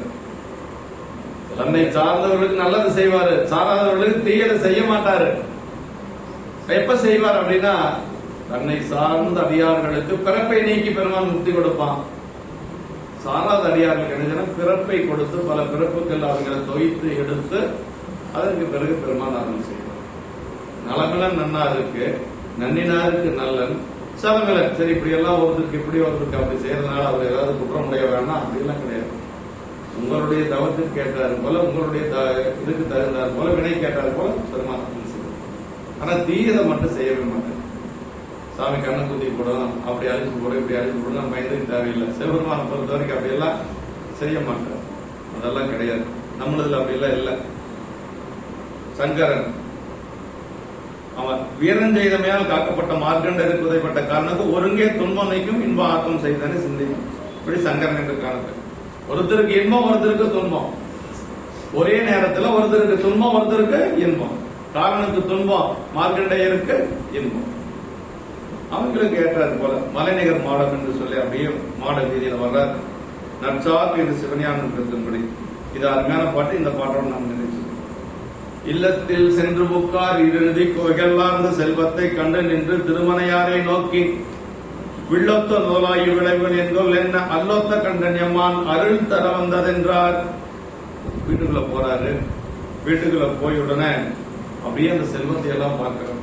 இங்க பார்த்தாலும் செல்வம், பொண்ணு வெள்ளி, அப்புறம் அரிசி பருப்பு எல்லாம் இருக்கு. அப்படியே எல்லாம் அங்கங்க குவிச்சிருக்கு. அதெல்லாம் பார்த்த உடனேயே எல்லாத்தையும் பார்த்து அம்மாவை பார்த்து கேட்கிறாரு, வில்லொத்த முதலாய் அப்படின்ற வில் போன்ற கண்ணையுடையவளே இதெல்லாம் எப்படிமா வந்தது அப்படின்னு சொல்லி கேட்கிற. வில்லொத்த முதலாய் விளைவுகள் எங்கள் இதெல்லாம் எப்படி வந்தது அப்படின்னு சொன்ன உடனே அம்மா என்ன சொன்னாங்கன்னா, அல்லொத்த கண்டன் திருநீலகண்டத்தையுடைய பெருமானுடைய அருளால் வந்தது அப்படின்னு சொல்லி சொன்னாங்க. பாருங்க, ஒரு செல்வம் கிடைச்சதுன்னா இது என்னுடைய முயற்சியால வந்ததுன்னு நம்ம நினைக்க கூடாது. சாமி கொடுத்ததுங்க, பெருமானுடைய திருவருளால் வந்ததுன்னு அந்த எண்ணம் நமக்கு வரணும். இப்ப அம்மா அதான் சொல்றாங்க, இல்லொத்த முதலாய் விளைவுகள் என்கொள்ளணும்னு அல்லொத்த கண்டன்யம்மா அருள் தர வந்ததுன்னா சிவனுடைய திருவருளால வந்தது என்று சொல்லி அம்மா சொல்றாங்க. வந்தது என்றார். திருமலையார் இறைவனது திருவருளின் முன்னர் பெற்று விளங்கினார் என்றும் அவரது கற்பின் பெருமையும் அவர் தந்த தாலியின் சிறப்பின் சரிதை விளைவு காரணமானது. அதனால அதாவது திருமனையாரை என்று சொல்லி சொல்றாங்க. அவர் தந்த திருத்தாலை மீட்டும் அவரது கழுத்தில் பொருந்தி பிரகாசித்தது என்று குறிக்கும். அந்த தாலி கொடுத்தாங்க இல்லையா, அதுவும் அம்மா கழுத்துக்கு வந்துருச்சு. குங்குளியக்காரன சாமியா தான் இருக்குமே தெரியல, அவர் குங்குளியக்காரரை கொண்டு வந்து போட்டாருன்னு தெரியல. சாலையை கழட்டி கொடுத்தாங்க இல்லையா. இப்ப அம்மா வெறுங்கழுத்தா தானே இருந்தாங்க, நூல் மட்டும்தானே இருந்தது. இப்ப தாலியும் கழுத்துக்கு வந்துருச்சு. வில்லத்தனதெல்லாம் அந்த பெண்களுடைய கண்ணுக்கு வில்லை ஓமையாக சொல்லுவாங்க, கயல் மீன்களை சொல்லுவாங்க, மானை ஓமையாக சொல்லுவாங்க. இப்படி எல்லாம் பல ஓமை சொல்லுவாங்க. அல்லொத்த கண்டன்யம்மான் அருள் சிவமான திருவள்ளுவர் பெருமைக்கு எடுத்துக்காட்டாக விளங்கும் திருநீலகண்டத்தை சொல்றாரு. அல்ல அப்படின்னா அல்லொத்த அல்லுன்னா அந்த விடத்தையுடைய திருநீலகண்டம் அப்படின்னு சொல்லுது. நாயனாருக்கும் மனைவியாரும் இதில் அன்பு செலுத்தியவர் போதும். திருநீலகண்ட நாயனார் புராணத்துல நாயனார் எப்பொழுதும் திருநீலகண்டம் திருநீலகண்டம் திருநீலகண்டம்னு சொல்லிட்டு இருப்பார். திருநீலகண்ட நாயனார் அவர் வணங்கியது திருநீலகண்டத்தை தான். அதனாலதான் அம்மா அதை சொல்லி சபதம் போட்டாங்க, இன்றைய ராயன் எம்மை திருநீலகண்டம் என்றார் அப்படின்னு சொல்லி சொன்னாங்க. திருநீலகண்டத்து மேல அவ்வளவு அன்பு வைக்கிறது. எம்மான்னா யாவற்றும் தலைவனாக தன்னை அடைந்தவர்களுக்கு துன்பம் சகிக்கலாக்காது விரைந்தார்கள். அருள் தர எம்மான் தர என்னாது எம்மான் அருள் தர என்றது சிந்திக்கத்தக்கது. இதெல்லாம் யாரு கொடுத்தாங்கன்னா இறைவனே கொடுத்தாங்கன்னா திருவருள் சக்தியின் மூலமா கொடுத்தது. அதான் எம்மான் அருள் தர. அருள் என்ன சிவசக்தி சக்தி. எம்மான் அருள் தர வந்தது. சொரூப சிவம் ஒண்ணு இருக்கு, சிவத்தினுடைய சக்தின்னு ஒண்ணு இருக்குது இல்லையா. நமக்கு எல்லாம் என்ன யார் அருள் செய்வானா, அம்மா தான் அருள் செய்வான். சக்தி தான் நமக்கு அருள் செய்யும். வகாரம் என்று சொல்லுவது, சிகாரம் அது சொரூப சிவம் தான். வகாரம் தான் அருள் சக்தி. சக்தி தான் கொடுத்தது. அதான் அருள் தர வந்தது என்றார் அப்படின்னு. இதெல்லாம் சாமியுடைய திருவருள் கொடுத்தது அப்படின்னு சொல்லி சொல்றார். நந்தம்மை யாருடையான் தன்னில் பிரிவில்லா எங்கோவான் நண்பருக்கு முன்னி அவள் நமக்கு முன் சுரக்கும் மின்னர்களே. திருவம்பாடு இல்லைங்களா. முன்னி அவள் நமக்கு முன் சுரக்கும் மின்னர்களே அப்படின்னாரு. மலையேற பாவை என்று சொல்லி சொல்றார். ஆயினார் அப்படி குங்குலியத்துக்கு மாறியதும் திருக்கோயில் சேர்ந்திருந்தும் இறைவன் ஆணை செய்து முதலியனவா இடையில் நிகழ்ந்தான ஒன்றும் இந்த அம்மையார் அறிந்தலர். அம்மாவுக்கு ஒன்றும் தெரியாது, தாலியை வித்தது தெரியாது, குங்குலியம் வாங்கிட்டு வந்தது அம்மாவுக்கும் தெரியாது. இப்பதான் அம்மாவும் தெரிஞ்சுக்கலாம். என்றும் எல்லாம் இறைவனது அருளே அழகான அவரது செம்மைப்பட்ட திருமணத்தின் இயல்பு காட்டியது என்று சொல்லி எல்லாம் பார்த்து நாயனார் அப்படியே மின்னடை மடவாறு வரும் மிக்க சீர் கலையனார்தாம் மன்னிய செல்வத்து வளமலி சிறப்பினருக்கு என்னையும் ஆளுந்தன்மை எந்தையம் பெருமான் ஈசன் தன்னருள் இருந்த வண்ணம் என்றே தலைமேற்கொண்டார். இதெல்லாம் பெருமானுடைய திருவருள் என்று சொல்லி கையை தலைக்கு மேல வைத்து அப்படி வணங்குறார். என்னையும் ஆட்கொண்டிருக்கின்ற தன்மைக்கு எந்தையும் எம் பெருமானும் ஈசனமாகி சிவபுராண திருவருள் இருந்த வண்ணம் தான் என்னே என்று சொல்லி அப்படியே தலை மேல கையை தலைக்கு மேல வைத்து அதற்கு பிறகு பதுமனர் திருவின்மைக்கார் பதிகடன் திருத்திக் கொண்டு கதுமன கணவரை கண்ணுதல் கண்பரோடும் விதிமுறை தீபமேந்தி மேவும் இந்நடிசில் ஊட்ட அது நுகர்ந்து இன்பமாக இருந்தார் அருமறை கலையனார்தாம். அம்மா சாப்பாடு போட்டாங்க, நாயனாரும் சாப்பிட்டார். இந்த பாட்டில் தான் சொல்றேன். அடுத்த வாரம் விளம்பரம், அடுத்த வாரம் பார்த்துக்கலாம். பதமலர் திருவெண்ணிக்கார் பரிகளம் திருத்தி கொண்டு அப்படின்னார். அப்படின்னா அப்படி தாமரையில் வீட்டிருக்கக்கூடிய ஒரு நல்ல திருவில் மிகுந்த அம்மையார் பரிகளம் திருத்தி அமைத்துக் கொண்டு நல்லா அப்படியே இலை போட்டு தம் கணவனாரை பெருமானுக்கு அன்பர்களோடு விதிப்படி தீபங்களை ஏந்தி பூசை செய்து, எப்படி அடியார்களுக்கெல்லாம் பூஜை செய்வாங்க, இது மாதிரி கணவனார் அமர்ந்ததுக்கு பிறகு அவருக்கு தூப தீபங்கள் எல்லாம் காட்டி பாருங்க எப்படி எல்லாம் செஞ்சிருக்கிறாங்க அம்மா. அப்படி ஏந்தி பூஜை செய்து இனிய அமிதனை ஊட்ட அதிக மறைவல்லராகி கலைஞர் அதை நுகர்ந்து இன்பம் நிறைந்தார். நாயனார் சாப்பிட்றது தான் முதல்ல சொல்றாரு. குழந்தைகளுக்கு தான் முதல்ல கொடுத்துருப்பாங்க. இருந்தாலும் கூட நாயனார் சாப்பிட்டதுதான் அங்க பெருமை என்று சொல்லி இப்ப நாயனாருடைய திருவமுது அம்மா நிறைவா கொடுத்துட்டாங்க என்று சொல்லி இந்த அளவுக்கு நாம நிறைவு மழை வந்துருச்சுங்களா? மலையா? இந்த அளவுக்கு நாம் நிறைவு என்றும் இன்பம் பெருகும் இயல்பினால் ஒன்று காதலிக்குள்ளவும் மூங்கிட மன்றுளார் அடியார் அவர் வான்புகழ் நின்றதென்றும் நிலை கூறுகிறார். வான்முகில் வளாது பெய்க அறிவரம் சுரக்க மன்னன் போன்முறை அரசு செய்க குறைவிலாது உயிர்கள் வாழ்க நான்மலை அரங்கர் உங்கள் நற்றவம் வெள்ளி மல்க மேன்மைகள் சைவநீதி விளங்குக உலகமெல்லாம் மேன்மைகள் சைவநீதி விளங்குக உலகமெல்லாம் மேன்மைகள் சைவநீதி விளங்குக நம்மளோட சத்தம் கேட்க மலைகிறது.